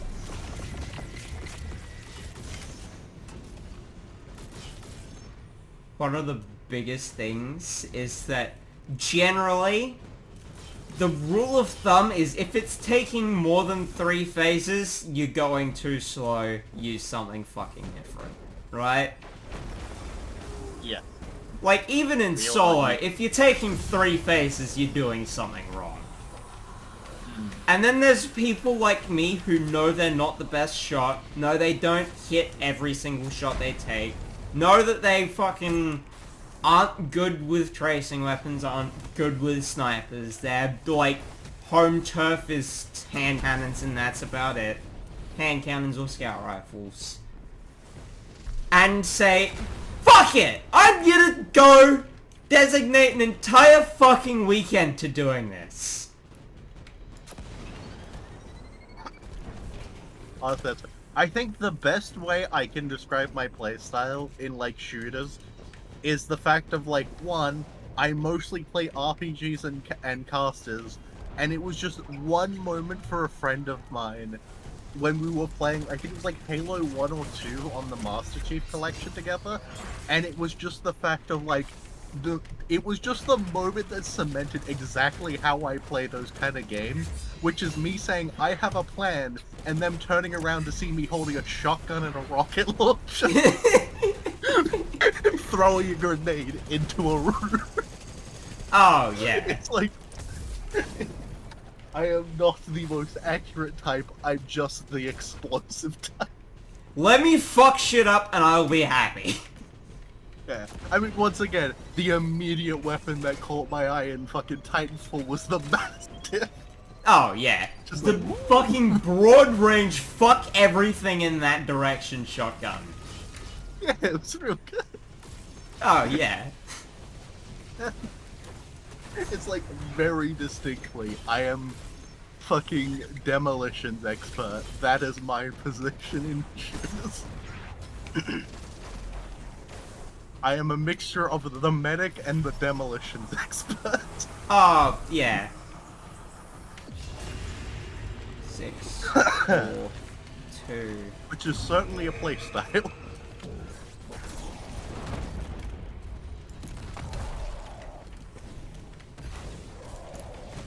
If that had have fucking thrown me off the edge, I would have cried. I mean, that'd be fair.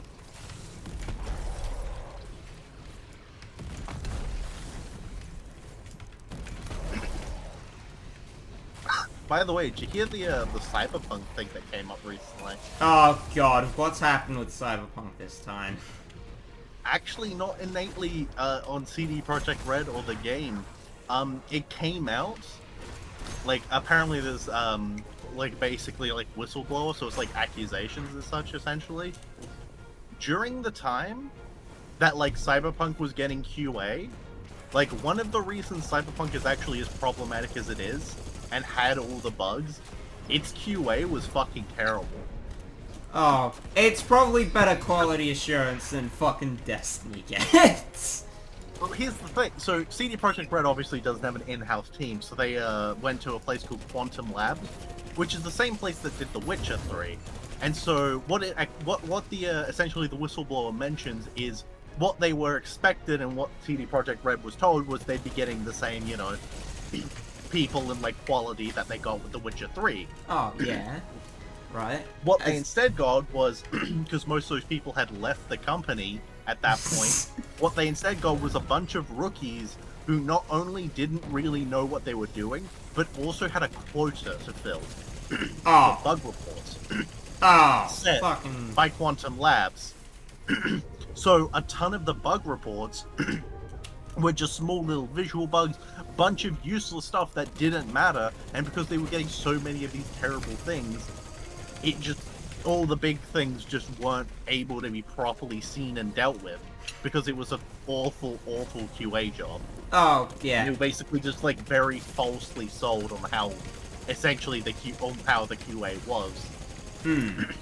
Realistically, I feel like I would be okay QA and probably get, like, considerably better over time.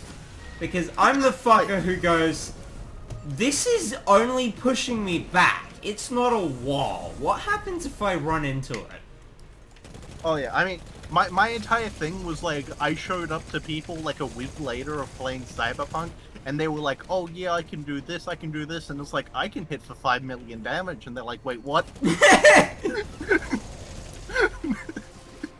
It's like, how did you do this? Why did you do this? It's like, numbers, boom. I think the cap I got to was 7 million damage, and then I got bored because I didn't want to farm all the stuff I'd need to, like, make it do more damage, and, I mean, I was doing 7 million damage in one shot. I didn't exactly need more damage. What, was it just, like, precocious bug stacking? It was not bug stacking, it was pistol crit damage. Oh! And the amount... Between, like, cold blood crit damage, like, and the with a certain pistol, and then, like, stacking up, like, the stealth damage as well, you could get, like, a crit, like, cold blood headshot, especially with the final magazine of a bullet, which would do more damage, and you just pop someone for, like, 7 million damage. And that'd just, like, insta-delete bosses, wouldn't it? Oh yeah, no, there is nothing in the game with anywhere near that amount of health.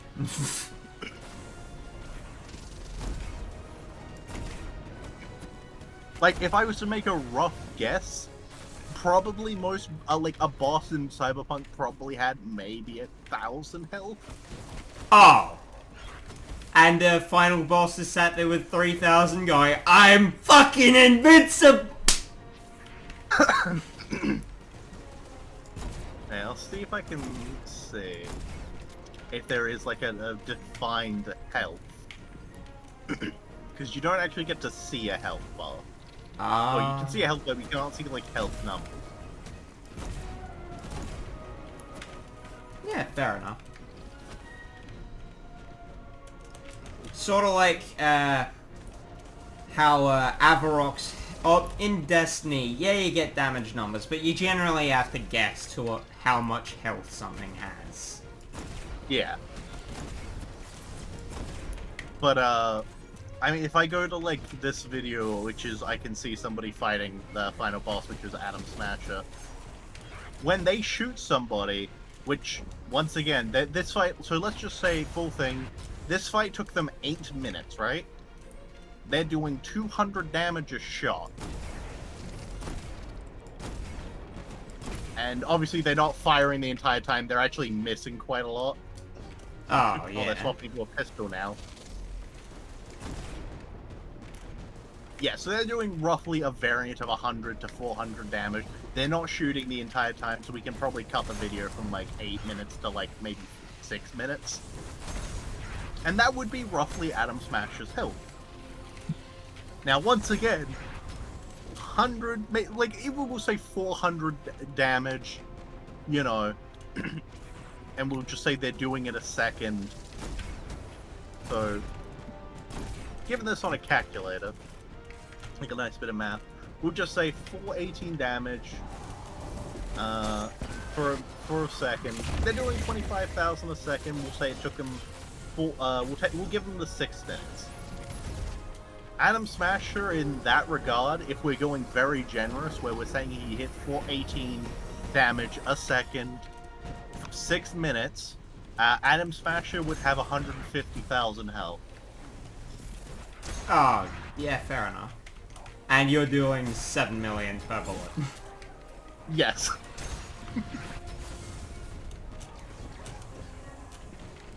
So yeah, it's just sort of like you sneeze on him and he falls over.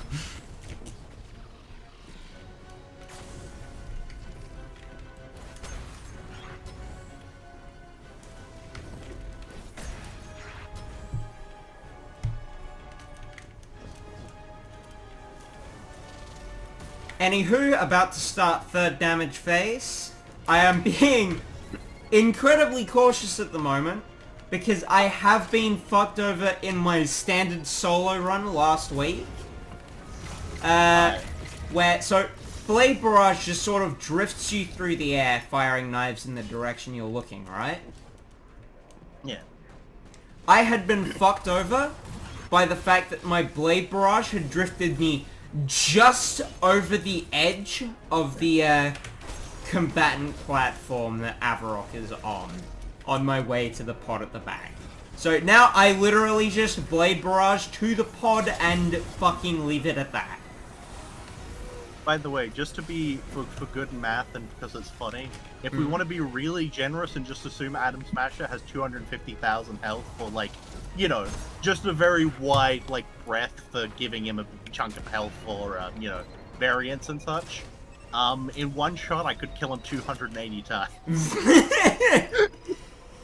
Yep! And that wasn't optimal damage. Oh, Jesus Christ. It could be higher. It could be higher. Oh, God. See, this is why I had fun when I played Cyberpunk, regardless of the pun. Regardless of how shit it was. The fucking Honestly, min-maxing is amazing. The thing is, I didn't have too many bugs, which was a big positive, and as much as they missed out on a lot of the promises, if you take away the advertising and the promises and just look at Cyberpunk from a game, it wasn't that bad. It was actually pretty enjoyable. Yeah, fair enough. But yeah, I just min-maxed delete button. Because I remember people were talking about, like, oh yeah, hacking really OP. You can do all this stuff. It's like, I can delete God. I'm fueled by Red Bull and 3 hours sleep, and I'm ready to fight God. Or become him. Or become... I fucking forgot about that part of the quote. I'm ready to fight God and become God. I am ready to fight God or become him. 6, 4... I still love the fucking beat where it's just like, it's just a couple of people looking at the sunset, and it's just like, it's a beautiful day to yell at God. It's just like, come out, God, we just want to talk. God damn it. He died. No, I missed a rocket. I'll rest in peace. Honestly, in that case, death sounds preferable. It fucking feels like that sometimes.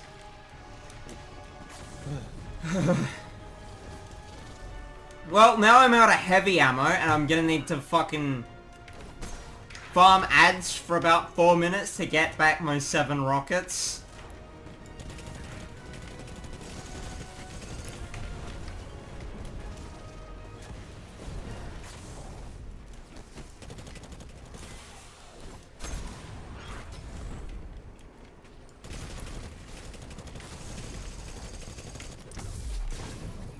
Okay, Scorch Cannon's in a good spot.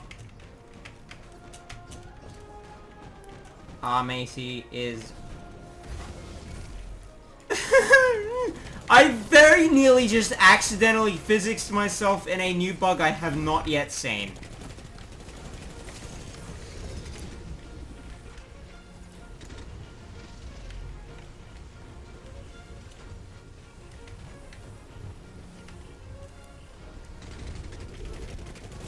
I just found like a meme thing of like insulting all the exotic weapons, and I just have to appreciate, you know, the one where it's the guy talking and he starts like writing on like a whiteboard? Oh yeah. I just have to appreciate that they associated that with Galahorn users explaining why spamming auto-tracking rockets in Gambit is totally balanced. Yep. That's a mood.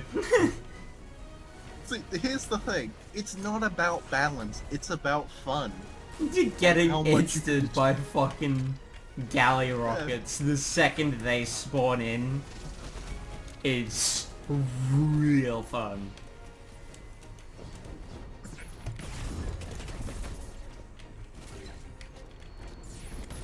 I'm just gonna punch that. Oh. I might actually be able to get myself some fucking ability energy back. Okay. Class ability up. Grenade 90%.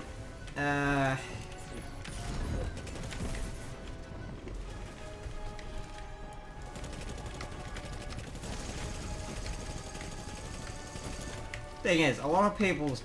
I can remember someone getting pissed off at me because it's like, you're not doing everything optimally to get this done, and it's like, Well, you see, I just have one caveat. I am using one of the worst exotic weapons in the game. Question, what was Savathun's plan? Like, what were they actually trying to do? Ensnare the Traveler and keep it safe from the Witness, I believe. Or that's what she spun it as. Fair, like, just sort of thing where it's like, if they just told us what they were planning, we would just let them. Honestly, I feel like 9 times out of 10, the villain, like, has, like, a pretty decent reason, and it's just like, you know, I'd probably join you, rather than burst them. Honestly, if I could be guaranteed that the, Traveler being sealed and in the Throne World would not sever humanity from the light, I would happily have it left in there. Sure, it is in medium to close proximity to a, pyramid, but that pyramid is currently under observation and obstruction by Savathun. I mean, fair. I don't really feel like I'm one to talk, mostly because I've mentioned several times about the possibility of throwing the Traveler into a planet and seeing what happens. Oh, yeah. I mean, if it's tough enough that it doesn't take damage, then I mean, just saying, it's a pretty effective way of getting rid of issues. Nah. I'm pretty sure throwing it at as hard as you can into a planet would probably destroy the Traveler. What's the bet at the end of the fucking Light and Dark saga, which is this one going on at the moment? We're going to have to destroy both the Traveler and all the pyramids. Because there's constant talk of, yeah, it's weird. It might be. It could be fucking anything at this point.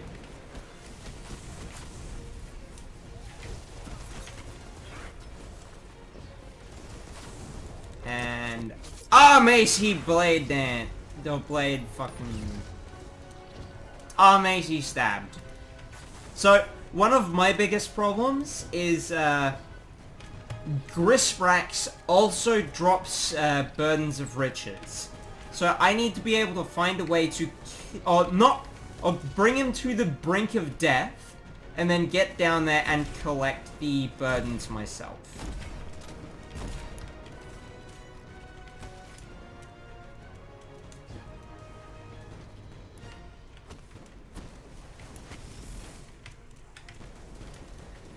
Yeah, no, Avarokk's 50% dead.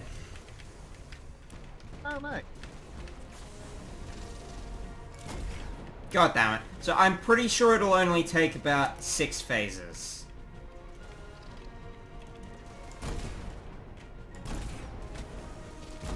God damn it, I am so bad.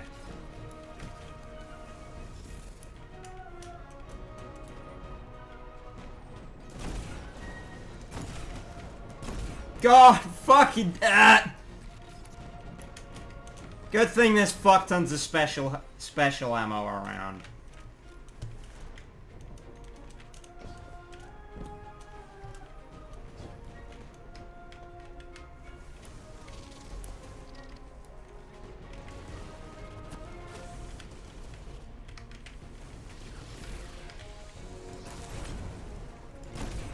I feel like the fact that you are essentially reliant on the Traveler to achieve anything or do anything is a concern in its own right. I mean, realistically, it follows similar fucking standards of Warhammer 30k, where it's like, everything is for the Emperor and by the Emperor, and the Emperor does a lot of fucking miracles, but realistically, the Emperor doesn't need to do anything. It is their mere existence which allows us to do so. I do believe. Yeah, I mean, Warhammer 40k does kind of have that whole thing, but I also prefer the Tau. So, you know... You mean the, like, fucking communist race which, like, brainwashes all other races? I don't know about this brainwashing, though. That sounds very unfire cast from you. Doesn't seem like you're very keen for the greater good. Oh, God. I also like the Imperial Guards a lot as well, but that's for a different reason.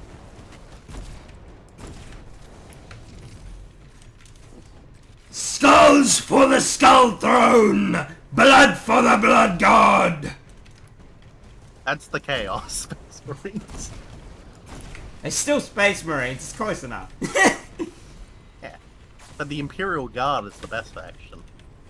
Oh, God, I'm gonna have to fucking... That video where it's, detailing you should pity the, Imperial pity the Guardsmen. Guardsmen, yeah. Pity the Guardsmen. Yeah.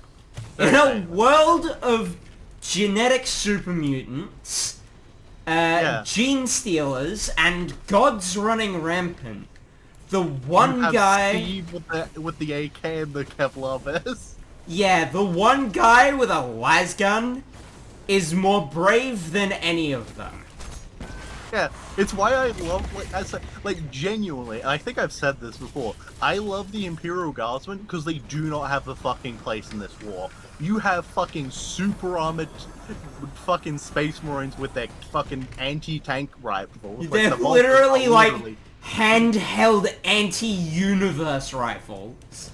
Yeah, you have the fucking Eldar, which are psionic, super beings. You've obviously got the Dark Eldar and the fucking Chaos Space Marines. You have the Tau, which are literally fucking, hyper-advanced aliens. You...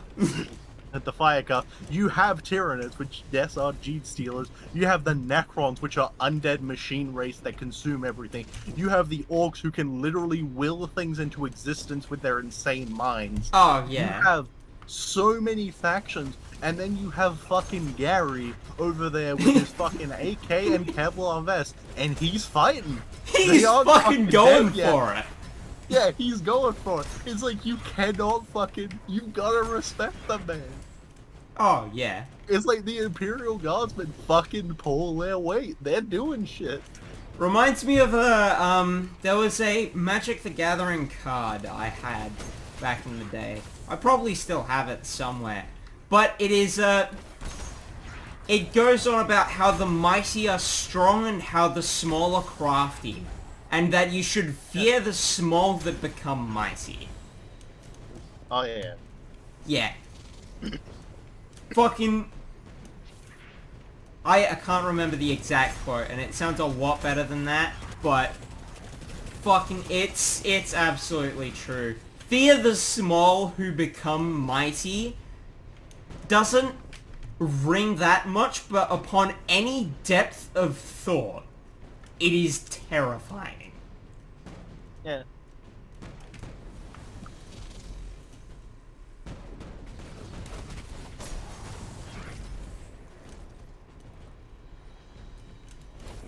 Nah, I definitely think, I just love the Imperial Guardsmen for who they are, though. I just think it's such...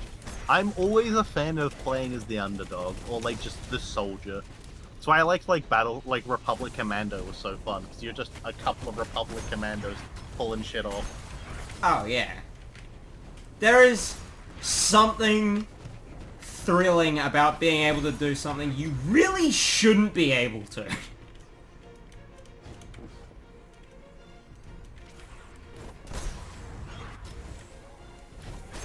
It's why getting away with, a fucking stealth heist feels so good. Well, that is now my max reserves of rockets.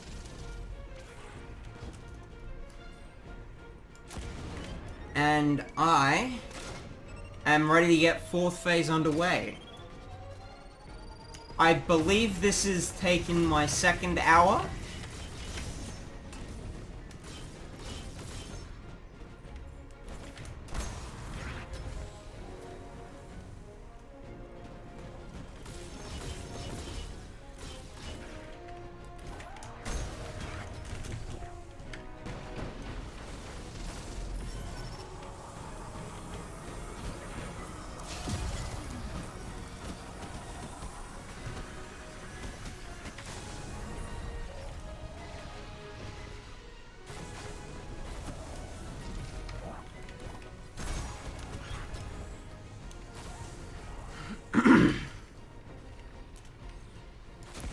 Yeah, a lot of people... So, when I detailed this build to a lot of other people, they questioned why the sniper that I have in first column. Because, yeah, it's not the best role having a perk on it requiring other people being a firing line. But I'm not really using it for that. This is more sort of majors that I'm dealing with it. Right? I'm using it for the middle of the run, or even fucking small guys when I need just a little bit of a pick-me-up.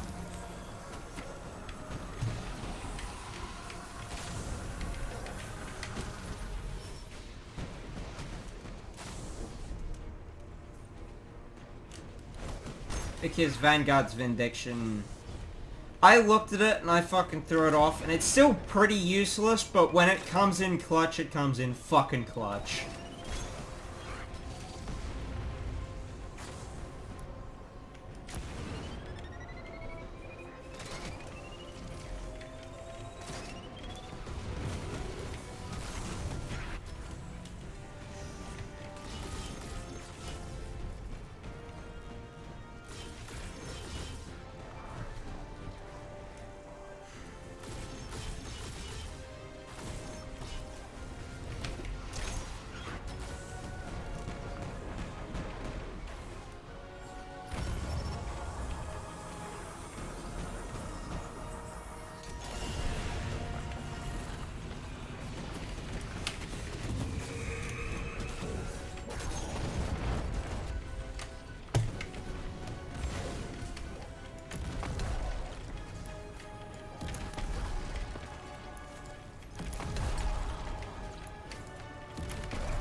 Okay, he is now at approximately 25%. I am out of heavy ammo again, and a new phase has started, meaning I need to deal with arm 80 and Grisbrax again.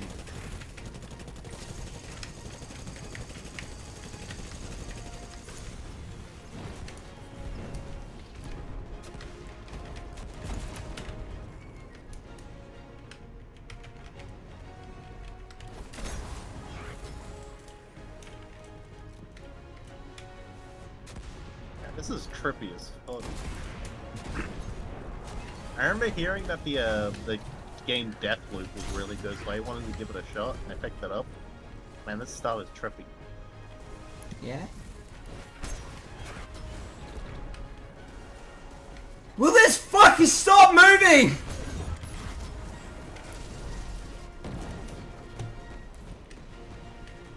Because, like, to my understanding, the idea is it's a one-day loop, I gotta kill a bunch of people, and every time I die and essentially shit happens, I go back to the stuff. But obviously with the knowledge I have of what I'm trying to accomplish and what I have accomplished. Yeah, fair enough. Do you have to kill all of them in the one day? Yes. Oh, I believe I have to kill all 5 of them in the one day. Also, there is a system that I believe I can turn on and off, which is an individual who is trying to kill me. Sounds problematic.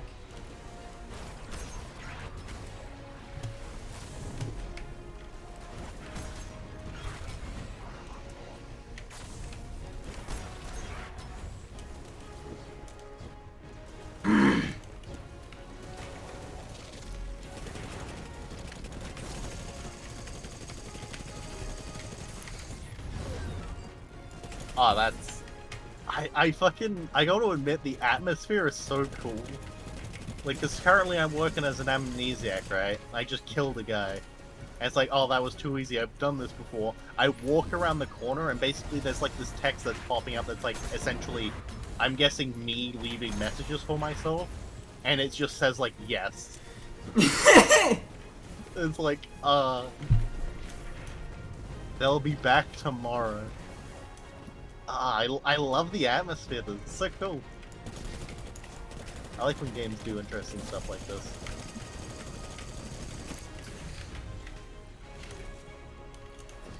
Wait, does that insinuate you've been in that death loop before?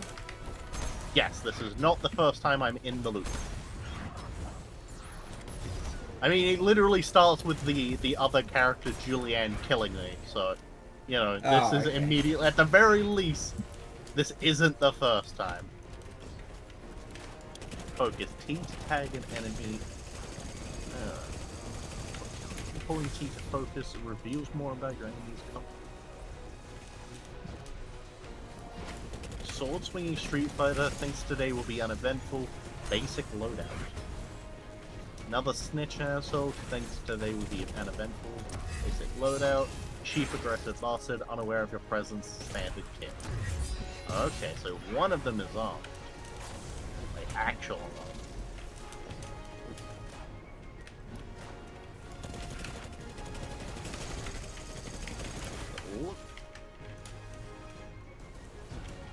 Butcher in training, waiting for something to happen, standard kit. Now let's... Above your enemy, perform an airdrop while in the air, press... Oh, so I can lock on. Oh, that's cool. Okay, so it has the Dishonored style of kind of murder thing. That's neat. Oh, yeah. Turn off the... One of... I'm gonna be honest, I think I've only ever heard one complaint about Dishonored. And it's that, Dishonored gives you all of these cool tools and utilities to deal with threats in a hostile fashion, and then punishes you for using them. Yeah, the whole, like, bad ending being kill everyone thing is really shitty. Yeah. Because, I mean, as you played, you know, fucking... Clandestine with you. Yeah, I'm not the type of individual who likes to leave people alive. In fact, my first playthrough of Dishonored, I actually made it a goal that instead of not killing people, I would cleanse the map. Leaving literally no one alive. Did not do good for the whole karma thing, but, you know, I had fun. Oh, yeah.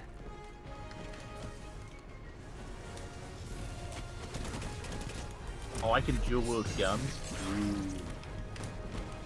I don't know why, but I'm getting my friend Pedro vibes from it at this point.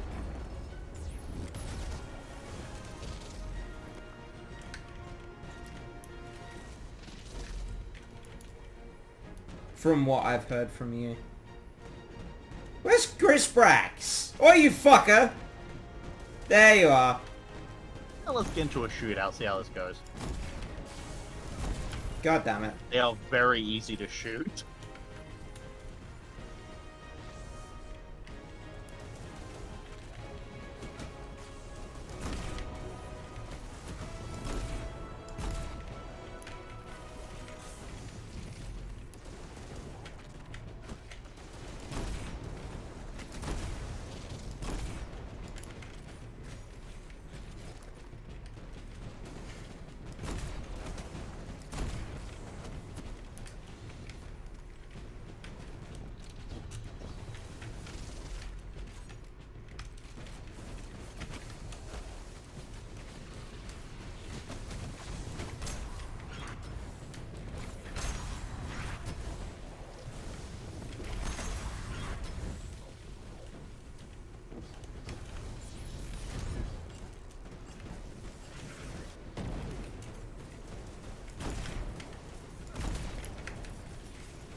Huh. So, Juliana, who's trying to murder me and protect the loop, I think is also the one forcing me to break the loop? Alright, cool. What's the bet Yeah, it's I don't gonna really pull need- some bullshit along the lines of, I am Julianne after the loop has broken, it is much better if you break the loop. But I'm a dude. I'm a guy called Colt. It'd be very weird if I suddenly became a chick called Julianne. God damn it. I missed. Okay, chill. Jesus, she's pissed. I'm exploring.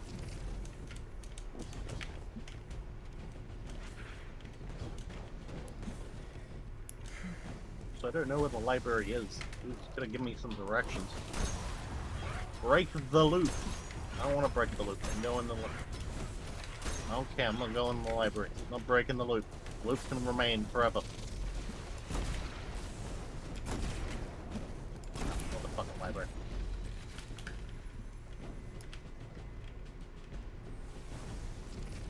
He's about to teleport the fuck in front of me, isn't he? Grisbrax, where the fuck are you? There he is.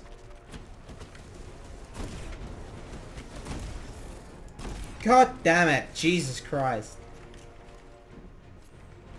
Loop number, don't know, don't care. That nightmare about his lucky jacket when Pope mumbles motherfucker land. Wakes up with sand in his mouth. Tries to drink from the... What? What the Rolls fuck am over, I listening goes to? to sleep, nearly throws up, sings the ridiculous sheep. I guess these are reads this note, hi Colt, briefly thinks I'm his What? You just told me not to pull the lever. This is probably one of those situations where you're going to suffer because you're going to pull the lever, but you have no choice but to pull the lever. Yeah, she did just use magical powers to rip me through the roof up to her.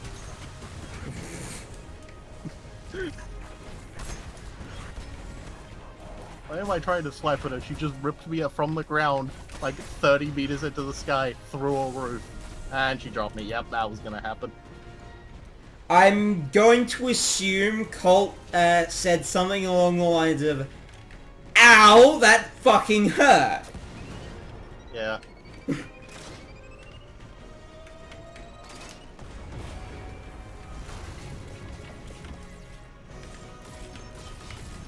Ah, she locked the door.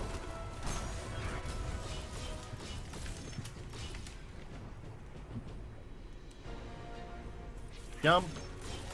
Play it back. You'll survive. Jump all the way. I don't feel like I survived this. This feels like I break my fucking legs. Oh, it cutscenes me.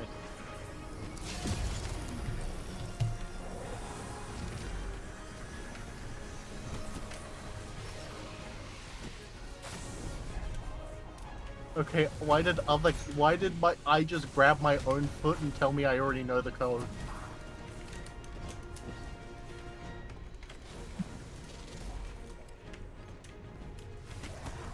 Oh, Julianne just shot.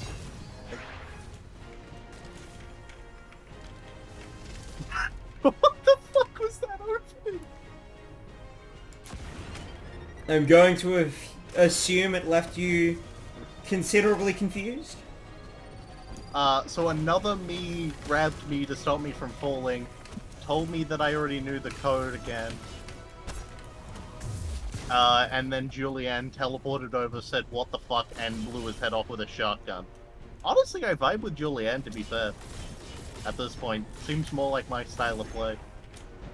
Being the whole teleporting superpowers and shotgun. My gun's still over here.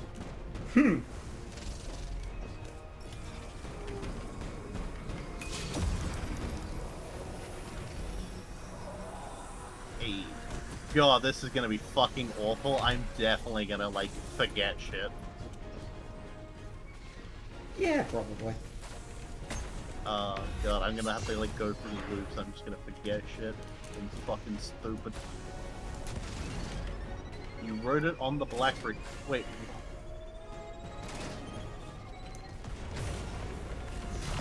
Do your best self. Take me. Yeah, take that again. Hack him a jig and... Okay. I am mildly fucking pissed. 3071. Wait, so if I just knew this before, could I just, like, not go for that? Could I just use the code?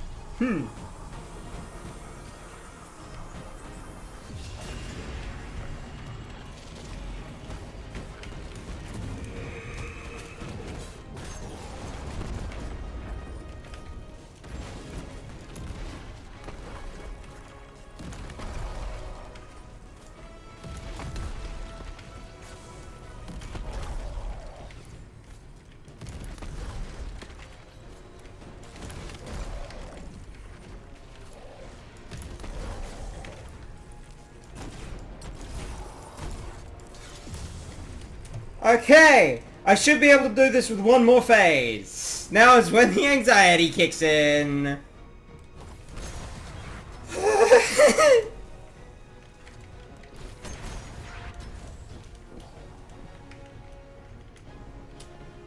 It's gonna have taken me 2.5 hours.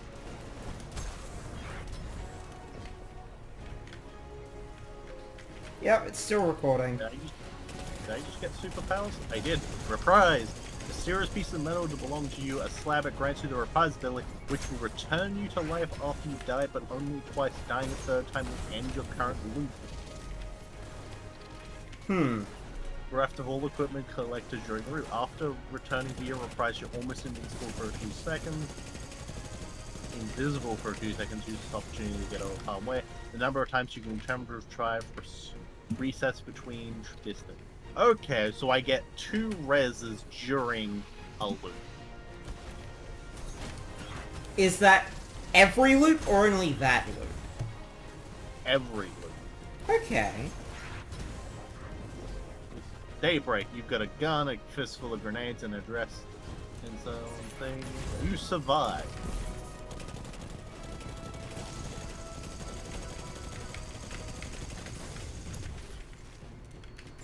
Knowledge discovered.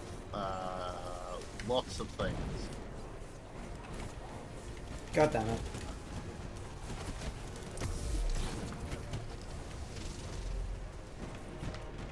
Leads track information you have found further. Cult's goal of breaking the loop. Check the leads you've uncovered. Move your cursor here.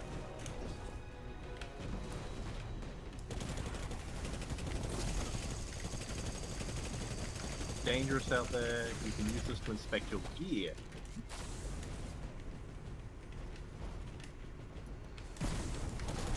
Kill visionaries and swipe their slabs, equip them to hold them here. Trinkets are small devices, can ride big loot. Okay, so I got double jump. Oh, that's cool. Once you've collected more weapons, I can modify. Get physics.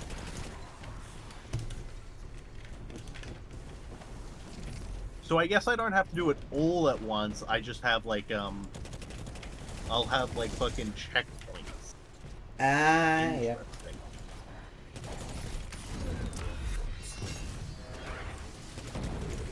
So yeah. Standard time loop shit. Yeah. There are checkpoints, but time still loops. Although I don't know what happens if I die twice and I have to start again. As in, does that actually send me back to the start of the day? That I hope might. So. I hope so, that'd be interesting. So I've got my kind of safety boxes, but if I fuck up, then I'm back. Yeah. I reckon probably, yeah.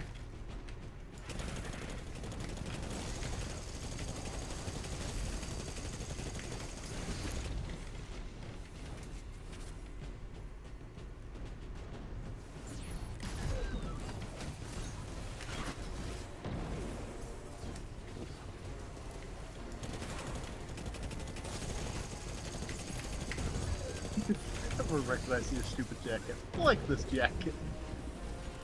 I'm being fucking bullied here. Death died here. Does that indicate that's where the loop started? I don't know. I don't like going that door. I'm gonna go through the other door. Watch yourself out there. Death died here, Ragdoll. And apparently everyone knows who I am with my jacket. Why don't I just take off the jacket then?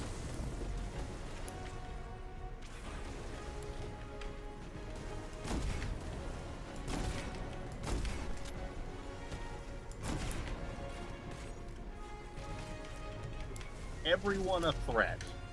Yes. Everyone wants to kill.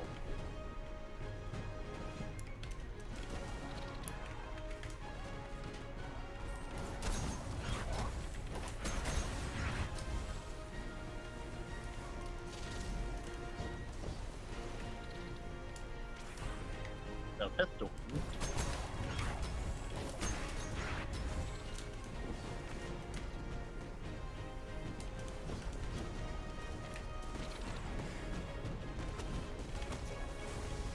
Brushbrax, where the fuck are you? There he is. God damn it, I body shot.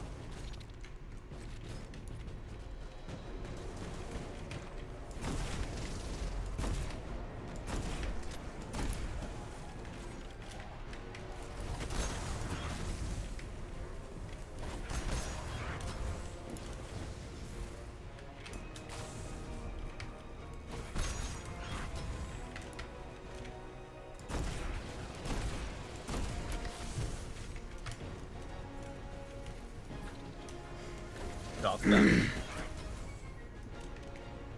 Don't have ammo for it, but I have a shotgun.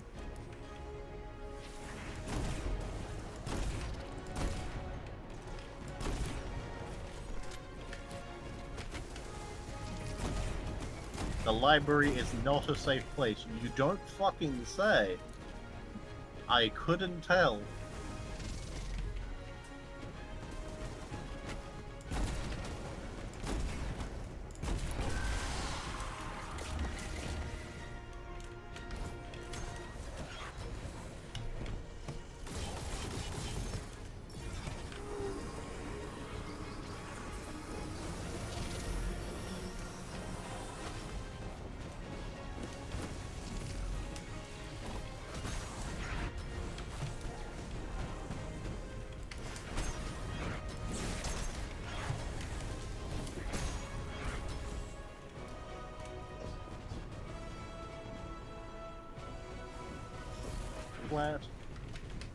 I'll show you eternity. I don't really want to be shown eternity. That doesn't sound... Oh, no.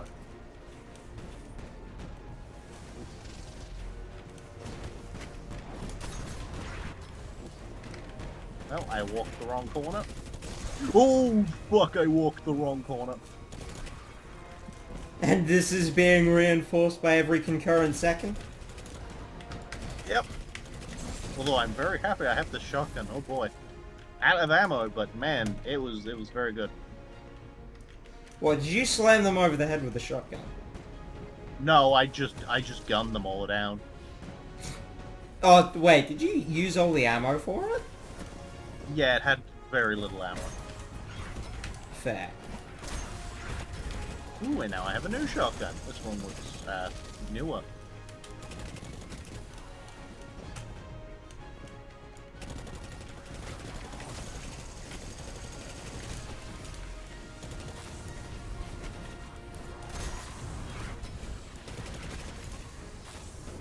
Dual wield shotguns, I mean I can't do that unfortunately.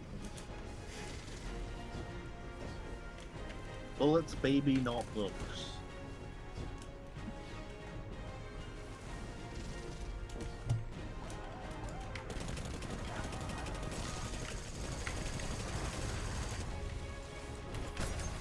All of the lemon macarons. Yeah, man. Large caliber. Okay, I have some shotgun ammunition. Also, the library is not as dangerous anymore due to the lack of people in front of it, for unknown reasons. Definitely nothing to do with me.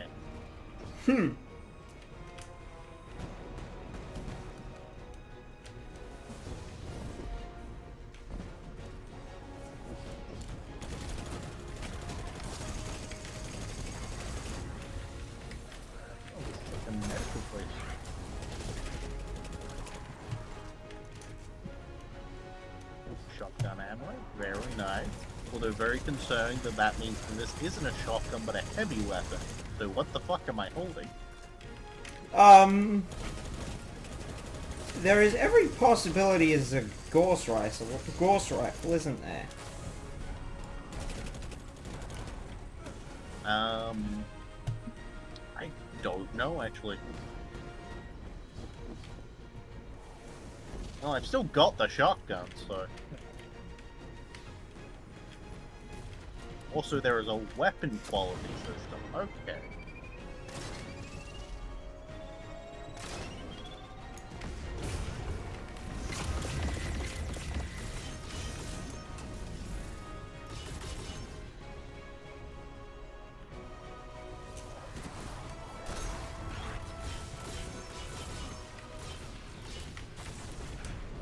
God damn it.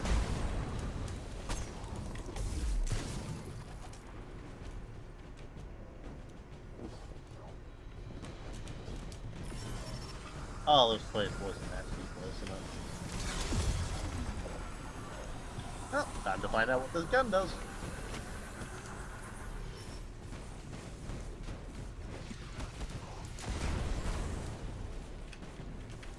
I don't know what it does, but I like it.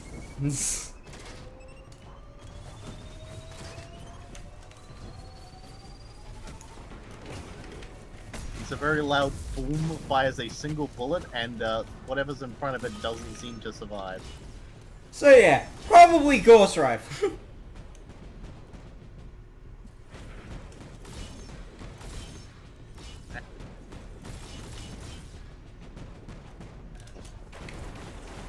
God damn it.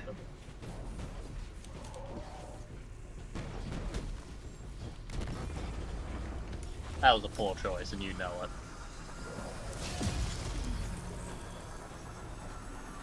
He tried to run up at me, like, directly to hit me in the face while I'm carrying this rifle.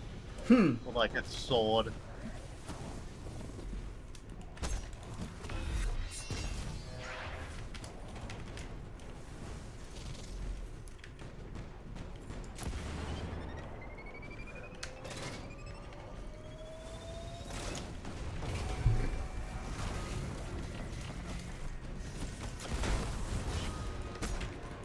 Bombs and scout. Ah.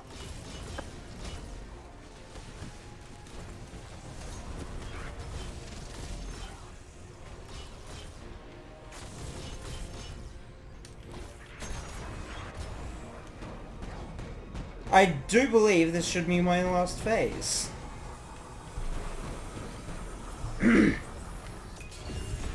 Oh, yeah. My gun jammed because it's low quality. Fuck.